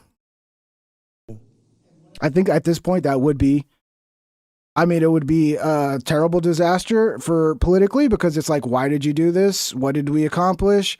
But long-term suffering, it would be the best move. It would be the best move to just be like, okay, we fucked up. We're out. Okay, good luck. Have fun. We're done. That would be the best move at this point. But I don't think they're going to be able to do that. I don't think that they're going to be able to make that decision because I think what they're going to end up doing is they're just going to keep going until Iran is either defeated or politically they're defeated and a new administration comes in and shuts it down. And I'll let you know who those nations are. One of your advisors, David Sachs, said the other week that the U.S. And by the way, what it's going to take to actually defeat Iran, I don't think anybody's prepared for that. Okay? I don't want to see more of our fucking youth, more of our young kids, our 18 to 22-year-old kids go to Iran so they can get fucking murdered. I don't want to see it. I saw it happen to my generation with Iraq and Afghanistan. I don't want to see it happen to another generation. For what? If it was for the defense of our nation, for the survival of our nation, that'd be different. This is not that. This is just some fucking elites playing fucking games, playing Risk, and we're all just supposed to go die for them. Okay. Should, quote, declare victory and get out of the Iran war. He also warned that if the conflict escalates, Israel may contemplate the use of a nuclear weapon. Has he shared that assessment with you? No, he hasn't. Israel wouldn't do that. Israel would never do that. And there's a theory. You've pounded them to hell, and you could just leave now, and it'll take 10 years for them to build back not nearly what they have right now. And I guess that's another theory. But we want to have it ended so that another president doesn't have. Look, for 47 years, no president was willing to do what I'm doing. Yeah, because they're not retarded. You think Bush wouldn't want to fucking go into Iran as well? And we probably were better situated to do that then. But they knew it was a quagmire, dude. And they're not fucking retards. And you just were like, okay, well, I guess we'll just do it. I guess we'll just go into Iran. There's a reason they didn't, Trump. Okay? Because they're not retarded like you. Okay? We're almost at 100 likes, 86 likes. We need 14 more. If we can get to 100, that's the magic number. That makes me feel better about myself. I sleep better when we get to 100 likes. So if you're enjoying the show, smash the thumbs up. Also, links are in the description for the Discord if you want to hang out in the Discord and we can debate about everything. You know, we have people that are pro-Iran and negative. I mean, we have our debates on the Discord. It's a lot of fun. And second channel's there as well. And support the show. It helps. It helps keep me doing a show. So very much appreciate it. And they should have done it a long time ago. It would have been a lot easier. There's no president that wanted to do it. And yet Yeah, it would have been a lot easier. But then why didn't they do it, Trump? Because it's a fucking disaster, asshole. There's 90 million fucking people surrounded by mountains.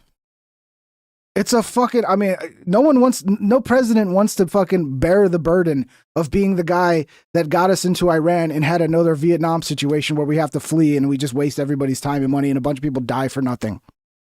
They didn't want to be that. But you're willing. You're like, oh, I'll be that guy. I'll be the guy to create Vietnam 2.0 and destroy our economy even further. I'll be the guy.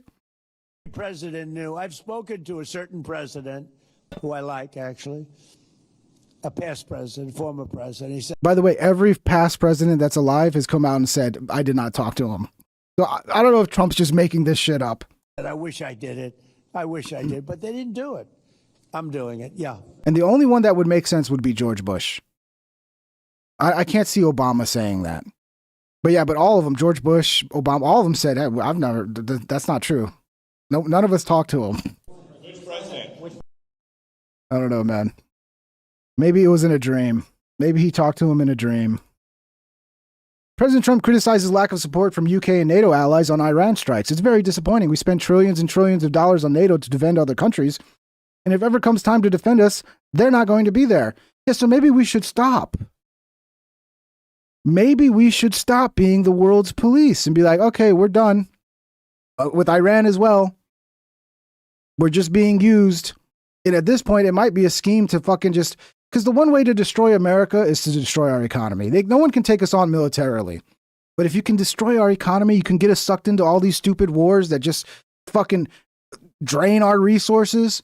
Like, that is a way to destroy America. And some of these other countries that are our allies might know this and want this to be the case.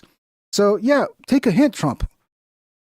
Take a hint, dude. It's a lot easier to get people today than it was 2 weeks ago. 2 weeks ago, before we destroyed them, before we obliterated the country, before we took out, because they're down to about 8% of the... Yeah, it's so bad. Benjamin Picton says, sorry, USA, UK doesn't want to die for Israel. It's so bad because they're going to... dude, the way things are going, if the Strait of Hormuz continues to be a war zone where ships are not getting through, it's going to be so bad for UK. It's going to be bad for Germany. Like the price of gas is going to be insane. And even facing that, they're still not willing to get involved. What does that tell you? And to be honest, they probably see us as the bad guys because we started this. We invaded Iran. We blew them up. We assassinated their leaders. We are kind of the bad guys here. I'm sorry, we are. Their missiles, they're down to a small portion of their drones, and we've demolished many of their factories where they make the missiles and the drones, and the rest are all following. Our military has been amazing. We hit Karg Island, took out every single thing in Karg Island except one thing. We left the pipes, because if we take out the pipes, it takes a long time to build them. And at some point, something is going to happen that's positive with respect to those pipes. But there are some countries that greatly disappointed me. And, you know, I'm the one that got them to pay from 2% to 5% of GDP, NATO. And I get along great with those countries in NATO, but I always said, you know, the problem with NATO is we'll always be there for them, but they'll never be there for us. And when I hear the UK, which was sort of considered... Is that a real question, Noob Jets? Noob Jets, it's been shut down for weeks. How much worse could it get? You really think it can't get worse? You think the longer that, we're not getting shipments of fucking... It's not just oil, like, it's also fertilizer, all kinds of other things. You realize it can get so much worse, bro. So much worse. And we're just seeing the beginnings of it. The Rolls Royce of allies, right? When you say they were the oldest and they were going to be there. And I say it would be really helpful if you'd send over a couple of ships. And if you have some minesweepers, which they do, it'd be very helpful. Why do we need help? I thought we destroyed all of Iran. I thought all their navy was destroyed. All their ships were destroyed. They're 100% obliterated and looking for a way to end this war right now. But that's what they're saying. But, you know, when you read other sources, Iran's not. Actually, it's America. So you're seeing two different stories here. So the truth probably lies somewhere in the middle. But if you listen to non-American sources, we're the ones seeking to end this. We're the one looking for a peace deal. And Iran says, no, we're not going to do another peace deal because you guys fucked us over the last time we did one. We did that. You did that little 12-day war. We agreed to stop and have peace. And you guys, in that time, you just fucking were planning another strike. So why would we create a peace deal just to give you more time to figure out how to come back and fuck us even harder? But then if you listen to us, it's, oh, Iran wants to surrender. We don't even know who to talk to because we killed so many people and blah, blah, blah. We don't even know who to talk to about making a peace deal. So it's like, which one's true? Which one's true? I don't know. It's the fog of war. And the prime minister is a nice man.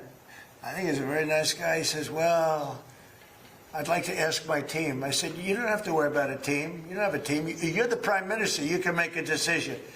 Well, I have to speak to my people. I said, you don't have to speak to anybody. Yeah, that's him telling you no in a polite way.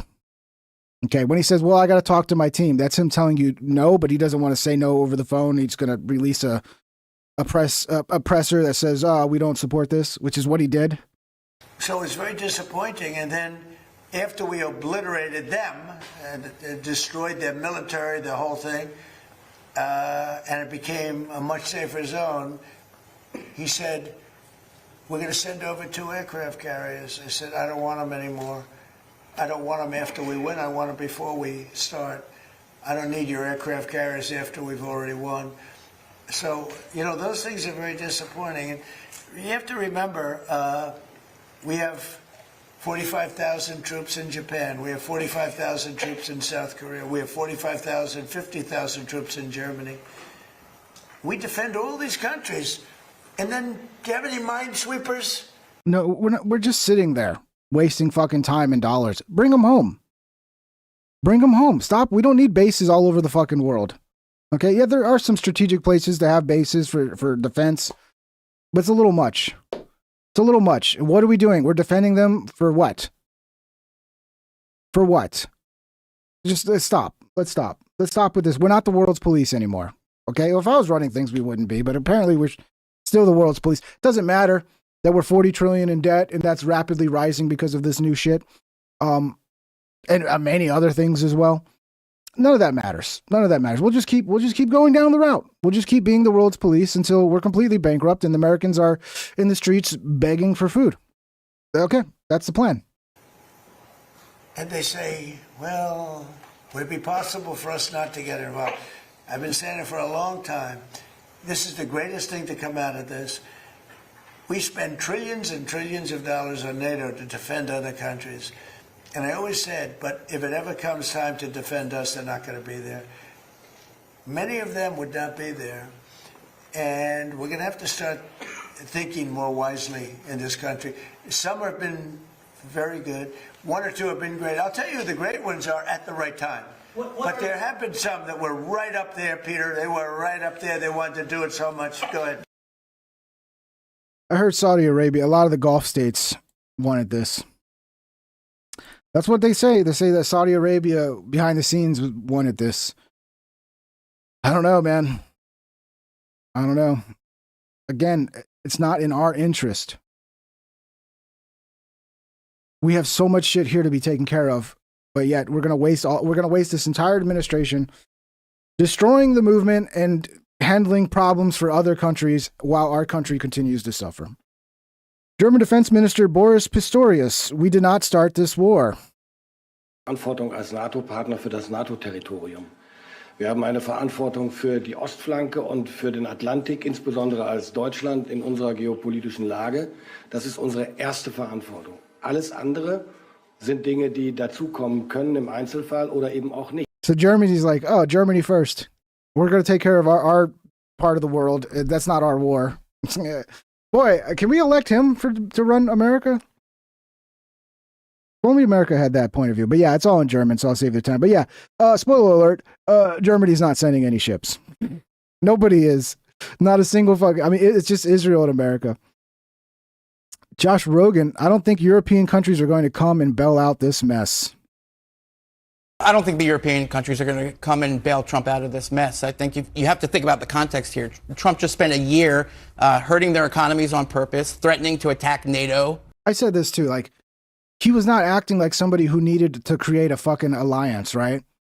Like, if you knew you were going to go to war with Iran and we needed an alliance of as many nations to support as possible, you wouldn't be fucking hitting them with tariffs beforehand, pissing them off and making sure that they're pissed off at us.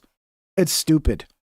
It's dumb. The tariffs, I agree with the tariffs, but not before you start a fucking war where you need everybody to be on your side. At that point, you need to be kissing ass and being like, buttering them up and making them really like you. Instead, it's like, oh, let's piss them all off and then start a war and ask them for help. No. Retard. What do you're like a chicken with no head.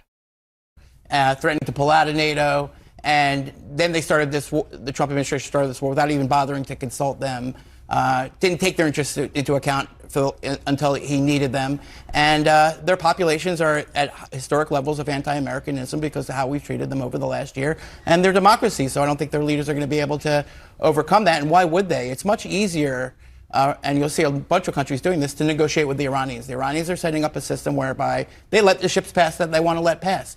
Just in the last 24 hours, they let several ships pass for countries that they're not at war with. So if you were any country in the world depending on this strait, it's much easier to make a deal with the Iranians than to send your ships down the strait to make them sitting ducks for the Iranian drones and missiles, which seems crazy reckless. Apparently, we're letting Iranian ships go. Like, Iran is still shipping their oil, and we're letting it go because if we were to hit these oil tankers that Iran is sending out to like China, et cetera, we would piss off China and all these other countries because they need that oil.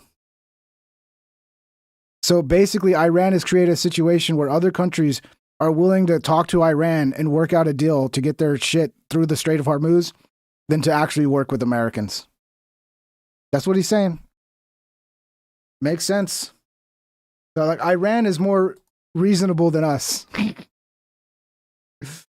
I mean, I believe it. Breaking senior White House staff are saying Trump is regretting the decision to strike Iran, having assumed being a wartime president would result in the same 80% plus approval ratings George W. Bush received. Sending our troops to die for poll numbers. Unbelievable. Now, I don't know how much this is confirmed, but I wouldn't be surprised if somebody thought this within the administration. Like, Our approval rating after Epstein's really bad. You know what really would help our approval rating? We start a war. Oh, really? Yeah. Everybody wants to go to war with Iran. That'll make everybody happy. I don't know. They obviously fucking fed him some bullshit. But yeah, that's complete bullshit. Ducey, you said they hit Qatar, Saudi Arabia, UAE, Bahrain, Kuwait. Nobody expected that. We were shocked. Are you surprised that nobody briefed you ahead of time that might be their retaliation? Thank you. You were talking about Iran a couple times today and what they did after Epic Fury began. You said they hit Qatar, Saudi Arabia, UAE, Bahrain, Kuwait. Nobody expected that. We were shocked. Are you surprised that nobody briefed you ahead of time that might be their retaliation? Nobody, no. The greatest experts, nobody thought they were going to hit. They were, I wouldn't say friendly countries. They were like neutral. They lived with them for years. Peter, they were going to take over the Middle East. They were going to knock out Israel with their nuclear weapon. But after we knocked out their nuclear potential weapon, they started building. This is such bullshit, dude. It ignores reality of how nuclear war works. Like, he says this like we're all fucking stupid and we don't understand the mutual assured destruction that is you shooting off a nuke at Israel. The moment that nuke is fired, Israel's going to be firing nukes at you, and that's it for Iran. Like, I guess we're all stupid and we're just going to fall for that, right? Building missiles, thousands and thousands of missiles, and they were going to do it with missiles while they developed. These are sick people. While they developed nuclear, somehow they were going to start at a different site because that site was...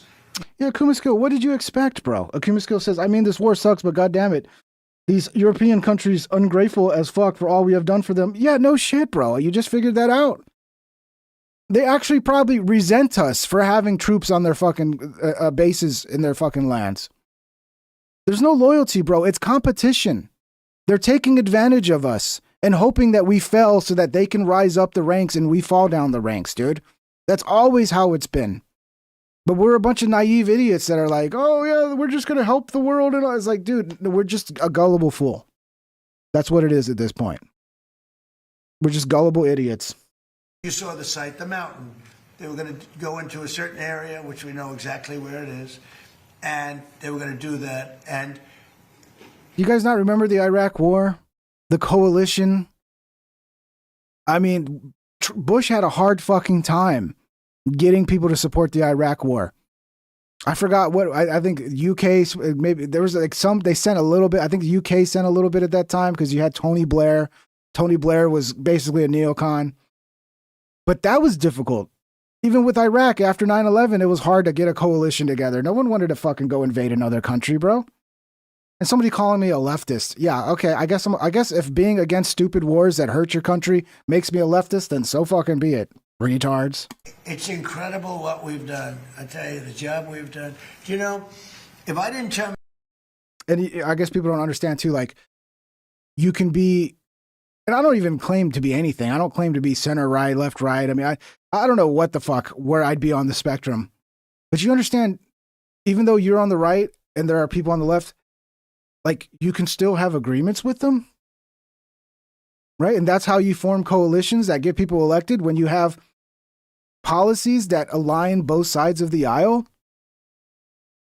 Do you understand that? Or, I don't know, maybe you don't. Maybe you don't. It's okay. It's okay if you don't. At CyberTwitch Super Chatted What's up, buddy? $9.99. There's an old saying in Tennessee, I know it's in Texas, probably in Tennessee, that says, fool me once, shame on you. Fool me, you can't get fooled again. Yeah. At least Bush gave us like fun little Bushisms, you know? Now watch this drive. Oh yeah. I mean, as a wartime president, Bush was much more entertaining than Trump, to be honest. Thank you for the 10, Cyber. By the way, yeah, guys, please support the show. If the super chats stay the way they've been for the last couple of weeks, I'm gonna be fucking homeless, guys. It's been bad. So support the show if you enjoy it. It helps me do the show. Trump, Iran is a nation of great power, and thank you very much, CyberTwitch. Tremendous power. No one expected them to attack the Gulf states. We were shocked. Did I play this one already? Truly a nation of great terror and power. Look what happened in the last 2 weeks. they weren't supposed to go after all these other countries in the Middle East. Those missiles were set to go after them. So I don't, maybe I'm misreading this, but it sure seems like he's got two different stories here. One story is we had to do this. They were ready to attack. We had intel that they were going to start shooting missiles. And then this one is like, oh, we had no idea they were going to. Which one is it? And maybe I'm just reading this wrong, but it seems like there's two stories here that don't add up. They hit Qatar, Saudi Arabia, UAE, Bahrain. Oh, yeah, all of our military bases in those areas. So, yeah. Yeah, they hit those countries, but they hit our military bases, our embassies in these countries. And what they want is for us to get all of our fucking troops out of all of these states. They've asked the Gulf states, like, if you're going to have military bases and they're going to be part of the troop, like part of the infrastructure that is attacking us, then yeah, we're going to attack those bases in your country. Kuwait, nobody expected that. We were shocked. And the other one, you know, they fought back. They could have yielded. But think of it, if we weren't around, they had tremendous power. They had thousands of missiles, most of which we've terminated. They had thousands of drones. They were making drones and missiles all over the place. We've knocked out most of those factories. I mean, now they're still shooting. I mean, I think they're not shooting as many, but we just had an embassy get hit, didn't we, in Iraq? Yeah, but they're completely destroyed. You know, just ignore the missiles that they're still shooting. Out 2 or 3 missiles. Now, you know, they've still got some. They might have 8% left, but mostly they've been eliminated. They've been terminated by what we did and what Israel did too. Oh, yeah, I do. President Donald Trump provides an update on Operation Epic Fury. The Iranian Air Force is gone. The Navy is gone. Many ships total obliteration. But yet we need help to lock down the Strait of Hormuz. So if we're so powerful, how come we can't do a simple thing like lock down the Strait of Hormuz? How come we can't send our destroyers right there and be like, okay, we're fucking here. We're going to protect you. Come on through. Because we might lose ships. I think that's what it is. I think the Navy's like, no, we can't send our ships to the Strait of Hormuz because we'll probably get sunk. And that would be an epic disaster and embarrassing for our nation. I don't know. It doesn't make sense. We're so powerful. They're destroyed, but yet we still can't lock down the Strait of Hormuz. They still control that. They still get to decide which ships go through and which ships don't. How's that work? How's that work, dude? Our powerful military campaign to end the threats posed by the Iranian regime continued in full force over the past few days. They have been literally obliterated. The Air Force is gone. The Navy is gone. Many ships have been sunk. They're warfighting ships, but I guess they didn't know how to use them. And anti-aircraft is decimated, their radar is gone, and their leaders are gone. Other than that, they're doing quite well. So is he using decimated in the proper term? Because decimated would mean 1 out of 10 are gone, which would mean there's still 90% left. I just don't understand. I mean, if they're all gone, then why isn't the war over? And why are they still shooting missiles? And why is the Strait of Hormuz? It doesn't make sense. It's almost like you're lying. It's almost like you're lying, Trump. They've been a terror for 47 years. I think we played this one already. Sorry, guys. There was a lot of Trump shit, so some of these might be doubled up. Yeah, he's talking about gas prices going high. Yeah. Have your advisors told you anything in terms of how long we can expect gas prices as high as they are right now? I don't need advisors to tell me that. I know what it is. You know, the Prime Minister of UK, United Kingdom, yesterday told me I'm meeting with my team to make a determination. I said, you don't need to meet it with the team. You're the Prime Minister. You can make your own. Why do you have to meet with your team to find out whether or not you're going to send some minesweepers to us or to send... He didn't need to meet with his team, Trump. He just didn't want to tell you no over the phone. Okay? It's a tactic people use. It's like, I don't want to have a confrontation, so I'm just going to say something so I can get off the phone, and then I can tell you no over text. Some boats. I said, you don't have to meet with your team. It's the same thing here. I can tell you that when this is over, oil prices are going to go down very, very rapidly. So is inflation, so is everything else. But Yeah, because inflation always, it has an immediate effect. This is the biggest concern of the American people, is the cost of living, the cost of rent, the cost of gas. And he just doesn't care anymore. Fuck you. He's literally, this is literally a middle finger to the average American that's just trying to get by. Oh, don't worry that you're going to be homeless this month. It's going to be so good afterwards. Everything's going to be so cheap. It's like, but I'm homeless this month because my rent went up, and I can't afford the electric bills gone up, and the cost of food's like crazy. We're all fighting over fucking the last thing of ground beef, and it's $30 a pound. Yeah, it's going to be great. frankly, much more important than short-term or even long-term oil prices, you can't let the most violent, vicious country in the last 50 years have a nuclear weapon. Yeah, it's all just fucking, it's all the same fucking propaganda with Iraq, just repurposed. They couldn't even come up with new fucking shiny propaganda. Just repurpose the old shit. Because the Middle East will be gone. Israel will go first, without question. And they'll certainly take a shot at us before we get our act together and say we got to. Yeah, if we don't do this, we're going to get nuked by Iran, guys. Dude, this fucking shit has made us more unsafe than we've ever been before. Before you started this warmongering shit, we were safer. But you're going to convince us that, if we didn't do this, we would have got nuked. We saved the world from getting nuked. Sure you did. You said Iran wants to make a deal. What would that deal look like? Oh, go ahead, please. Mr. President, you've said that Iran does want to make a deal. Now, into the third week of this bombing campaign, what would that deal look like? What are the ask that you're making of the government? They want to make a deal. They're talking to our people. I don't know if they say that to you. Maybe they do, maybe they don't. Don't forget, they are... Mikey, don't make me go look up the original meaning of decimate, where it comes from. To decimate the enemy, sometimes they would do it to their own troops. It means 1 out of 10 you basically take out. It's basically to teach them a lesson. A country that for years I didn't know. Obviously, the modern version, it's used to just mean like you destroyed something. Noobjet that word, super chatted it's not the original $10. meaning. Get you a pork chop. I'll send Waffle House money when oil prices go down. Thank you, bro. Yeah. I don't have any... the closest Waffle House is like an hour plus from me. And that makes me really sad. Because I love Waffle House. And I want Waffle House right next to me. I want it to be across the street, so I can go at any time. Until recently, they're a country based on disinformation. And now they're using disinformation plus AI. And that's a terrible situation. That's a terrible situation.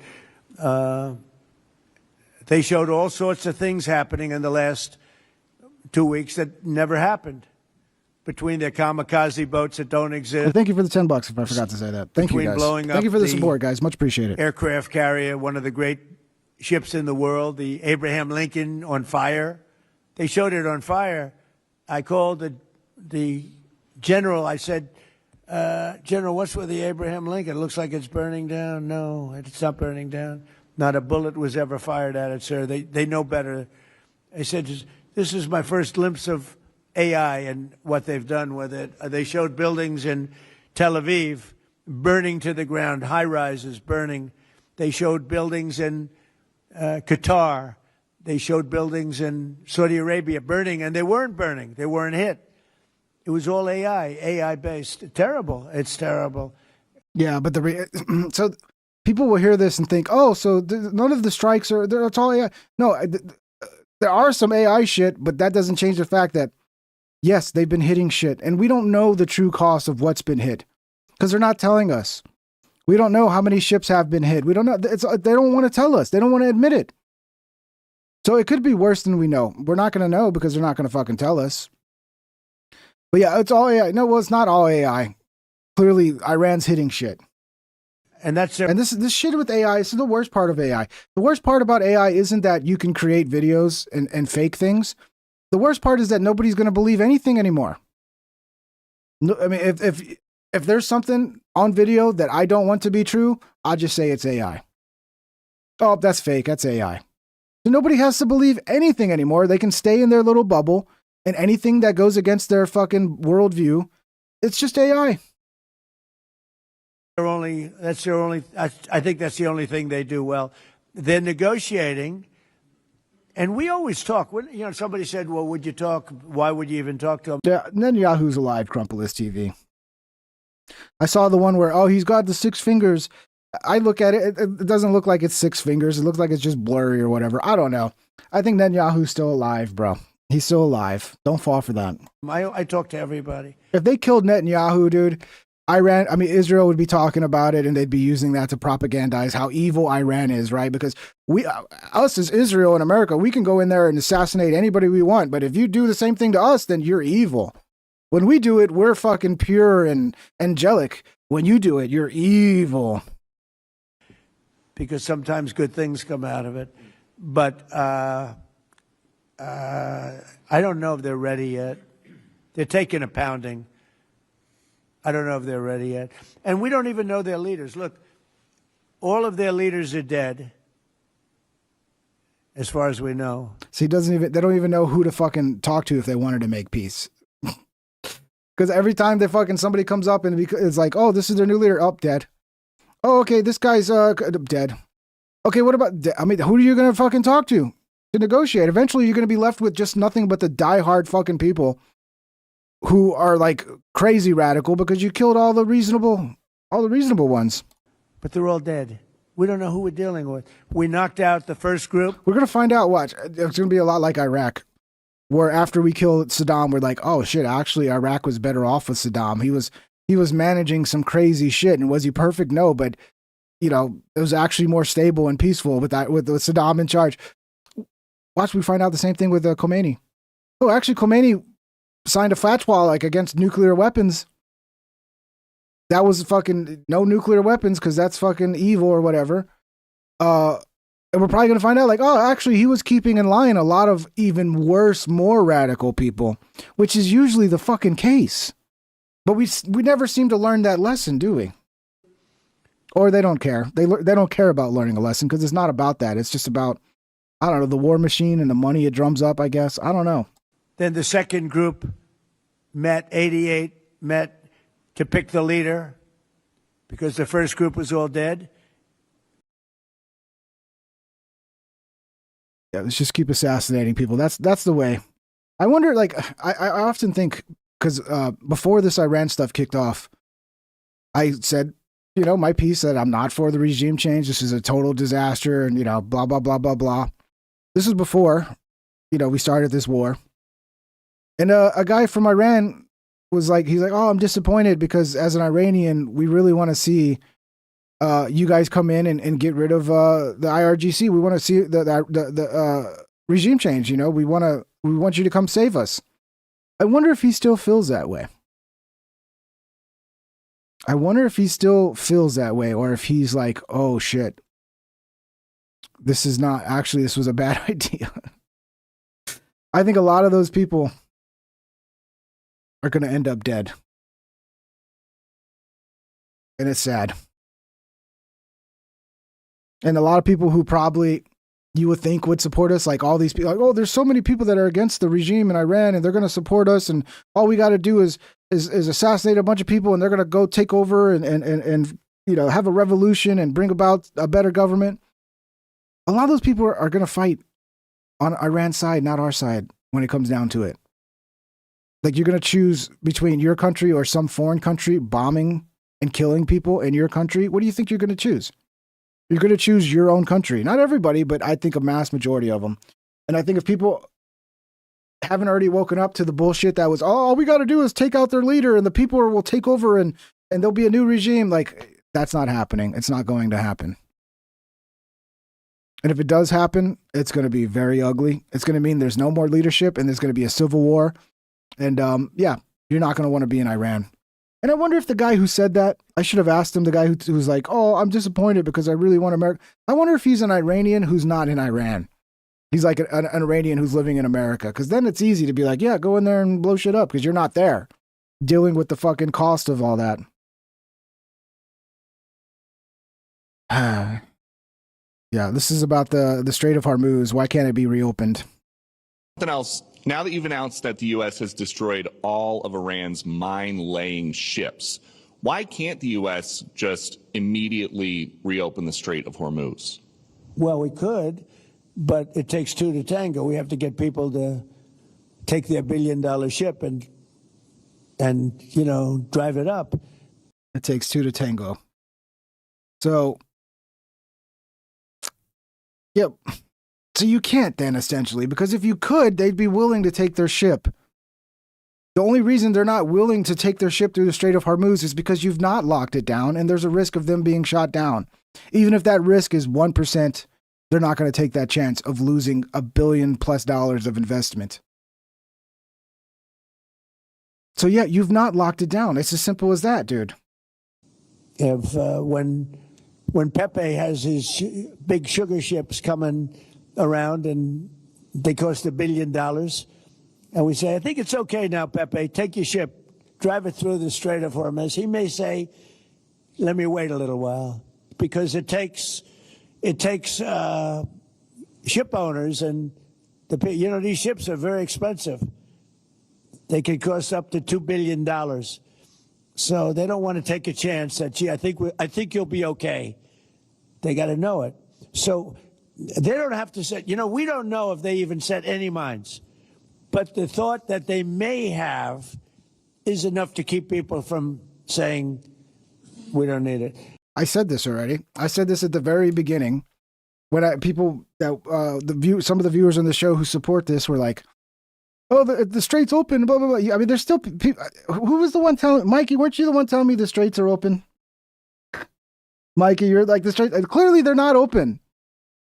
Trump is literally telling you what I already told you, which was just the threat. Even if it's, there's no ships being blown up today, there's no ships being blown up tomorrow. The threat that you could be blown up, they're not going to take that chance. So we have not locked it down.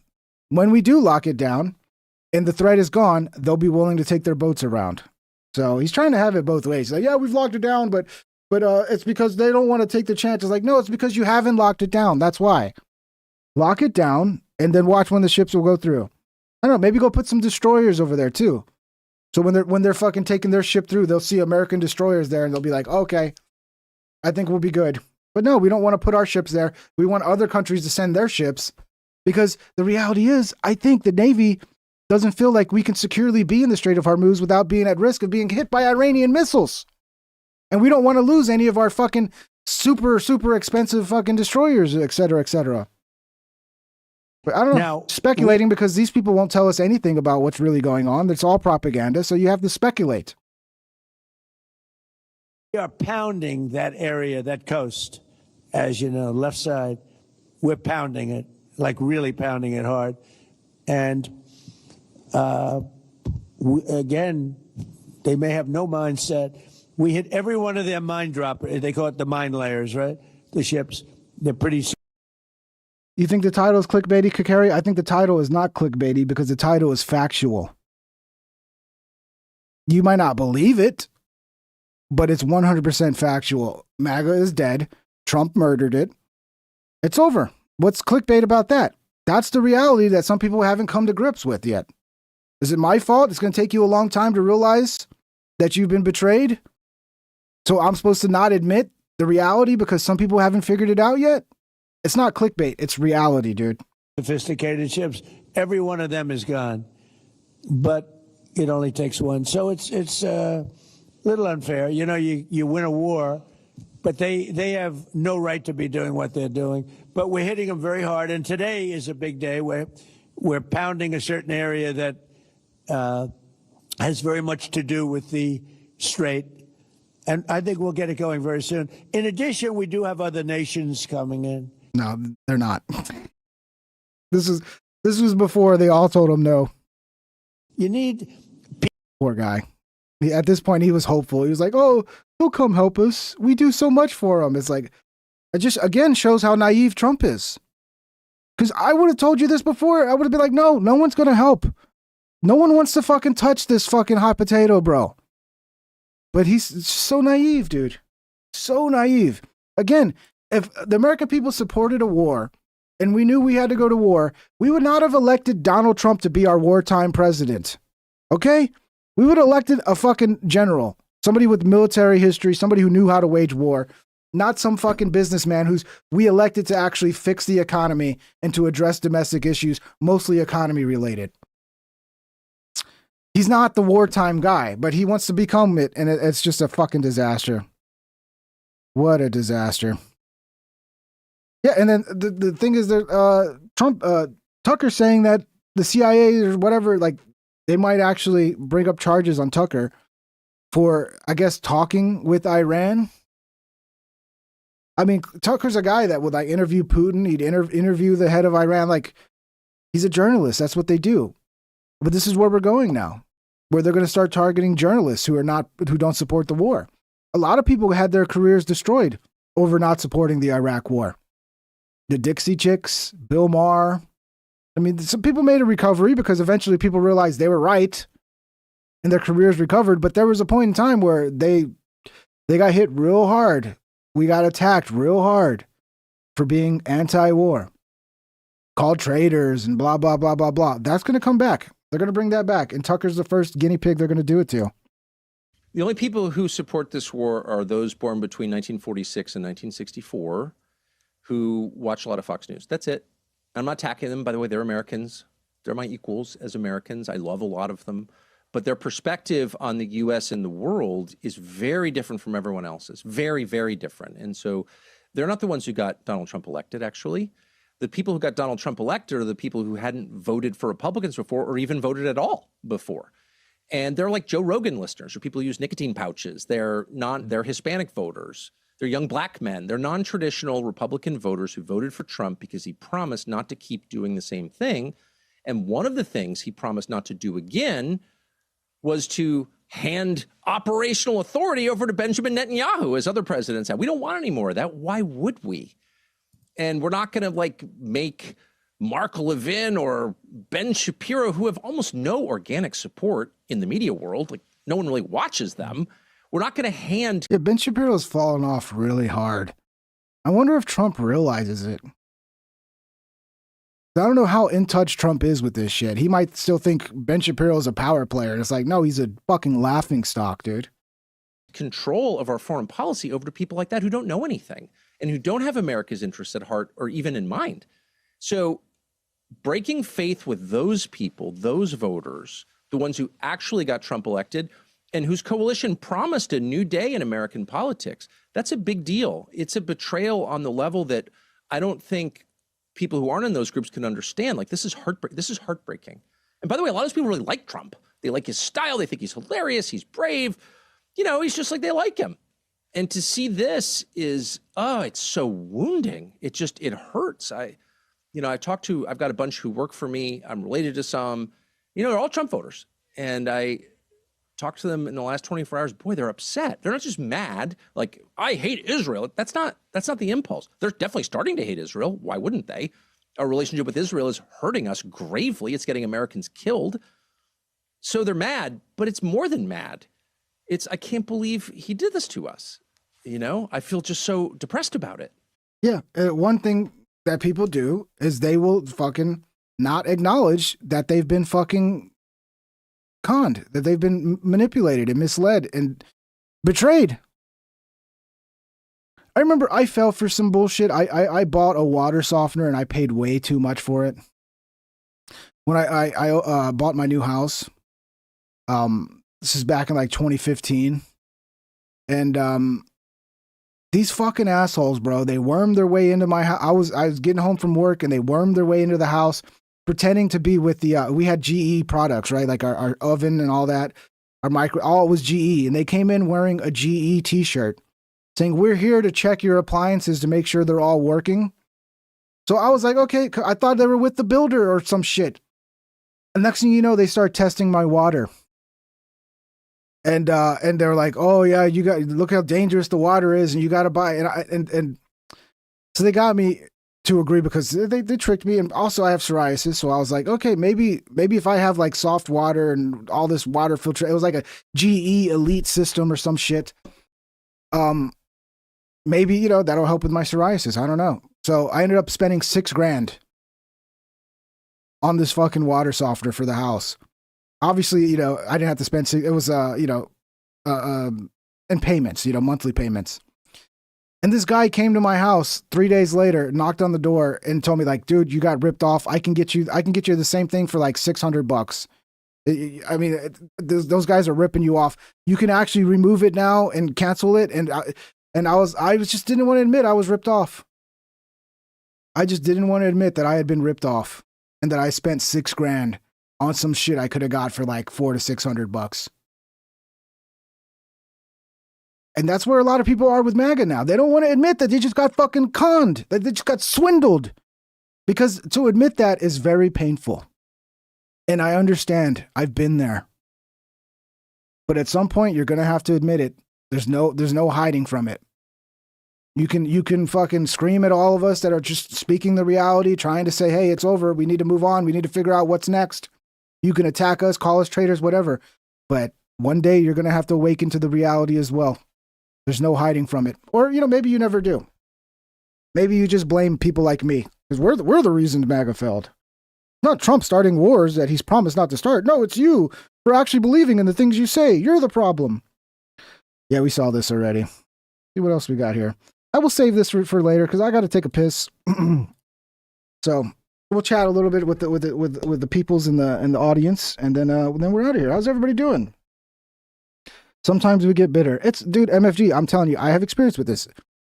Some people, and myself included, it's hard to admit when you've been played.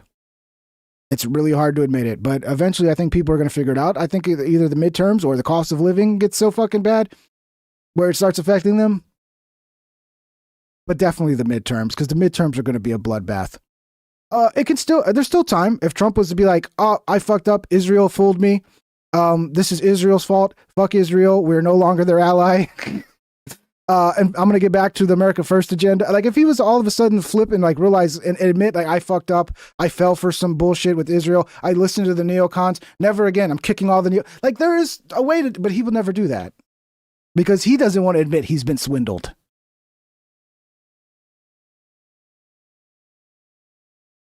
Of course, everyone is afraid to go through the strait, but it's open. Some ships pass. It's not closed, just dangerous. Yeah, the ships that Iran says can go through. The Chinese ships, and the ships that where they communicate with Iran, and Iran says, "Okay, you can go." I love you, Mikey, but you're coping, bro. You're coping. T-copem. Well, funny. I'd be doing better if you were a bit more chipper and not so gloomy. Be positive. You beat Resident Evil, etc. I'm positive. I speak my mind, man. Look, I'm going to enjoy my night. I'm going to finish this stream and I'm going to fucking get some food and then I'm going to, I don't know, play some Counter-Strike or I don't know. I'm going to have some fun tonight.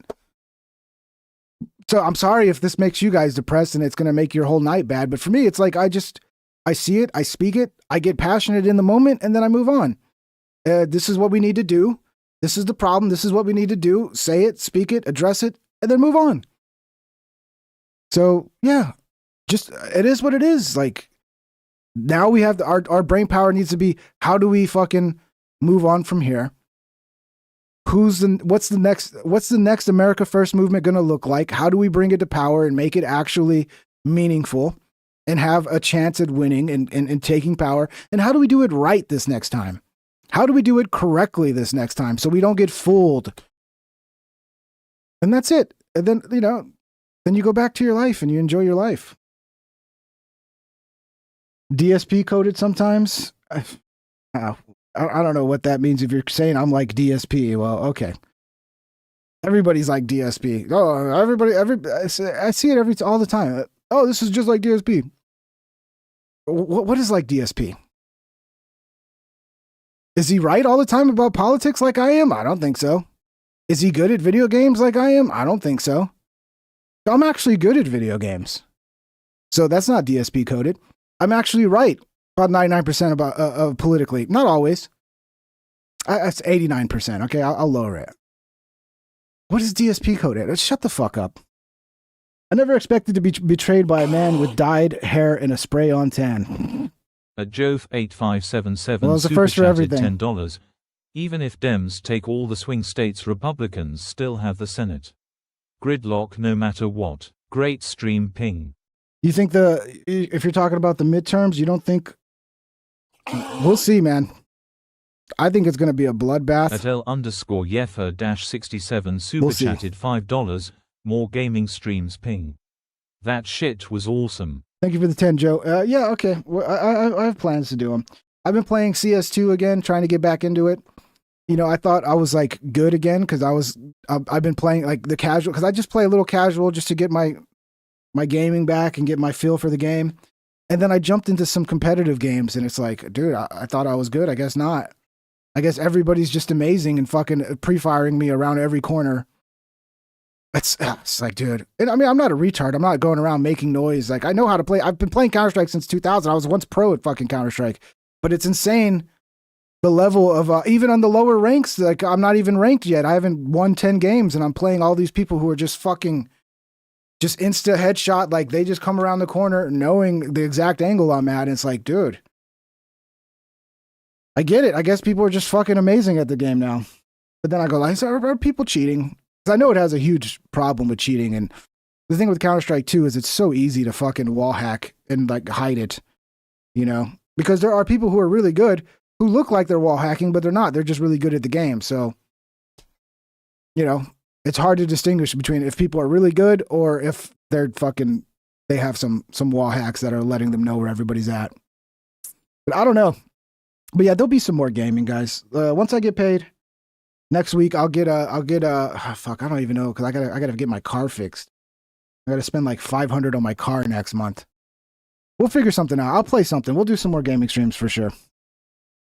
Just ignore the haters ping. Well, thank you, Flatman Be Official. I ignore them to the point where I'll address them, but I'm right. You know what I mean? Like, I don't just willy-dilly come to conclusions on shit. If I'm talking about something, I feel really strongly that I'm right. And just because someone comes and hates or whatever, like that, it doesn't affect me. I can address it, and if I'm right, I'm still right. But if they're right and I end up being wrong, then, you know, I'll accept that as well. But it's rare. I'm usually right about everything. Ping's still real to me too, damn. Yeah, ping's still real to me. Yeah, thank you, Just. Thank you guys for the super chats. I sent you a cheap game in Discord. Paying that would be dope. Yeah, I saw the one with the gnomes, Mikey. The one with the gnomes. I don't know. I mean, that looks like it could be fun, but I don't know. I like competitive games, dude. That's what I like. I like games where I can feel like I'm good. You know, that's why I like Puck. It's a competitive hockey game. And when you win, you feel like you did something. Like Counter-Strike as well. It's competitive, even though so many people cheat. But I'll check it out. It looked like it could be pretty cool. We don't have a car anymore, guys. Did you lose your car, John? You don't need a car, John. Chalupas with the green sauce. Anyone think Asmon is quite pro? Yeah, Asmongold is definitely pro Iran war. He's gone full fucking neocon. It's crazy, dude. I don't know. There are people that are pretty disappointing. People who shared the fucking message of like no new wars, stop wasting all this money in the Middle East, let's focus on America, and then Trump goes down this road and they're just like, oh, this is great. This is what we supported. Oh, you're a traitor if you don't support it. And it's like, wait a minute, you're the same guy that was saying the same thing I was a couple years ago. What the fuck happened? And I think it's more of this, like, all audience capture is a big part of it. Like, I don't know if you guys know my history, but me doing a live show, I've never been audience captured. I've been the exact opposite. The audience usually is always the other side of the aisle of what I'm talking about and always pissed off at me. Not 100%. It's changing a little bit now. But, you know, when I started doing shows, I was a MAGA guy. I believed in the original MAGA message. And yeah, I get people unsubscribing, people like, oh, fuck you, Pink Trip's a dumb MAGA guy, blah, blah, blah, blah, blah. And now that I'm calling Trump out for being a neocon, I'm going to get attacked by the MAGA people now. I can't win. 67 super chatted $50, $50 towards your car.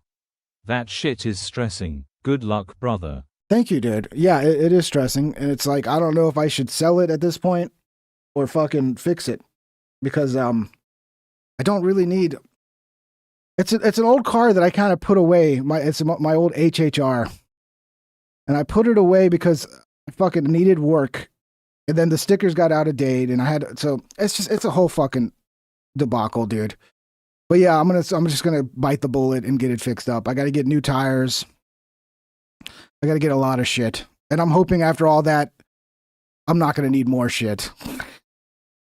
That's I worry. Like I'm gonna put 500, and then it's just gonna be like, oh, but you also need to replace this and that. It's like, oh god damn. Okay, at that point, I'm just gonna sell it. But it's an older car that I've had for a long time, and I'd rather have that one than the other one. So yeah. Anyway, I don't want to give away all my cars and shit. I don't know. People could figure out too much shit about me if they know every car I have. So, but thank you, brother. Thank you for the 50. Yeah, it's gonna be fucking. Because I have old cars. I don't have car payments. So I have two like really old cars, and it's very cheap insurance. I don't have to worry about a car payment. But when you do have to get work done, that's when it becomes like, oh, I wish I had a new car. I wish I had a new car I didn't have to spend all this fucking money on. But it comes out in the wash. You come out ahead because you're not paying every month, you know. But I do wish I had a new car. I want a new shiny new car with all the gadgets. I want one of those Teslas, you know, that'll drive for you. That's really what if I could buy any car right now, I'd buy a Tesla.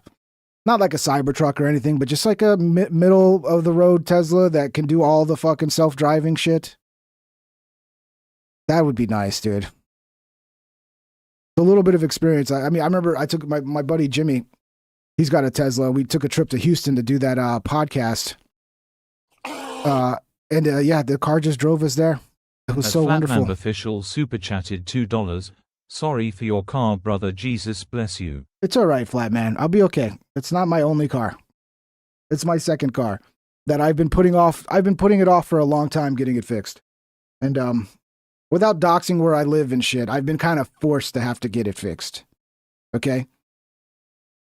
I don't know. I don't want to dox. If I tell you too much, I'm going to kind of give away too much private info as to where I live.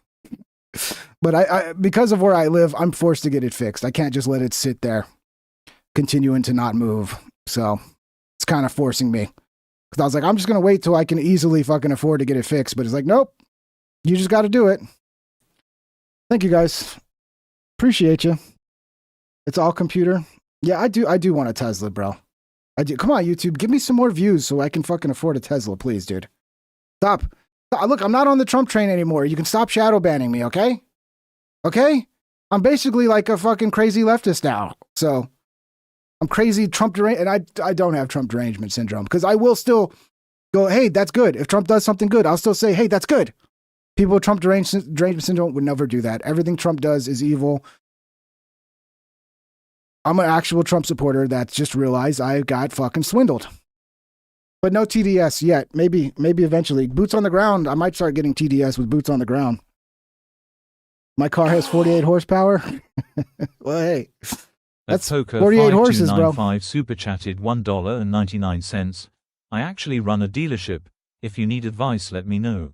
Yeah, I've thought about taking, but the dealership pays so low, dude. Like, I'd rather just put it on like Facebook Marketplace and sell it if I was going to sell it there.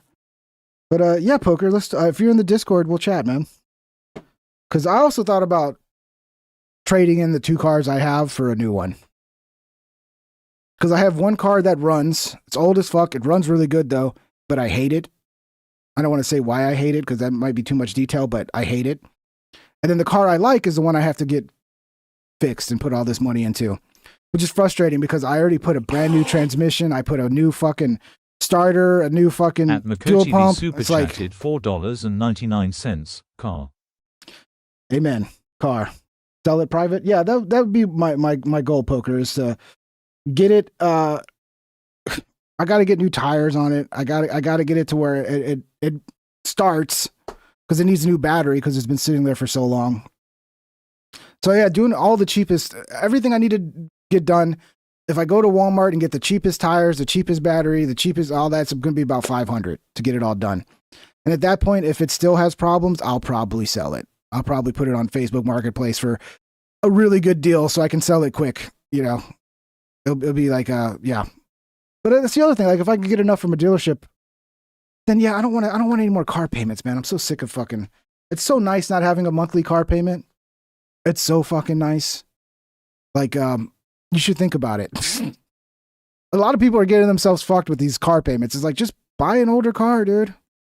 Life is so much nicer without a car payment. Thank you guys. Thank you for the support. Much love, guys. I gotta piss. I gotta get some food. I'm starving because I didn't really eat before this. So I'll try to do a bunch of shows this week. We're gonna try to ramp it up this week and do as many shows as possible. And yeah, we'll try to fit in some late night gaming streams as well. Maybe not tonight, but maybe this weekend. Maybe I don't know. I don't know what day. We'll try to figure it out. But much love, everybody. Thanks for the support. Go follow the Discord. Links in the description. Smash the thumbs up if you haven't. It's much appreciated. And have a wonderful night, guys. We'll see you on the next one. Okay. Take care. Much love. And be good, I guess. What else is there to say? Bye, everybody. Take care.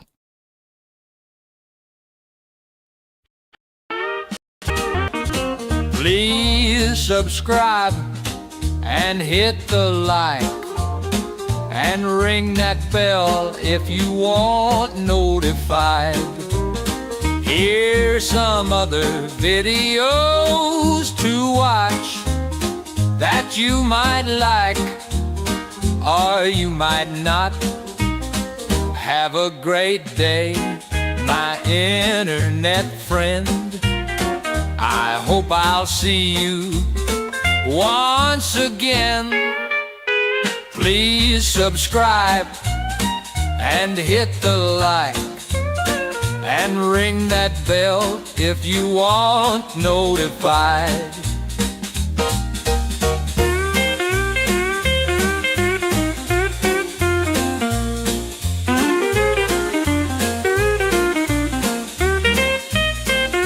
Have a great day, my internet friend. I hope I'll see you once again. Please subscribe and hit the like and ring that bell if you want notification.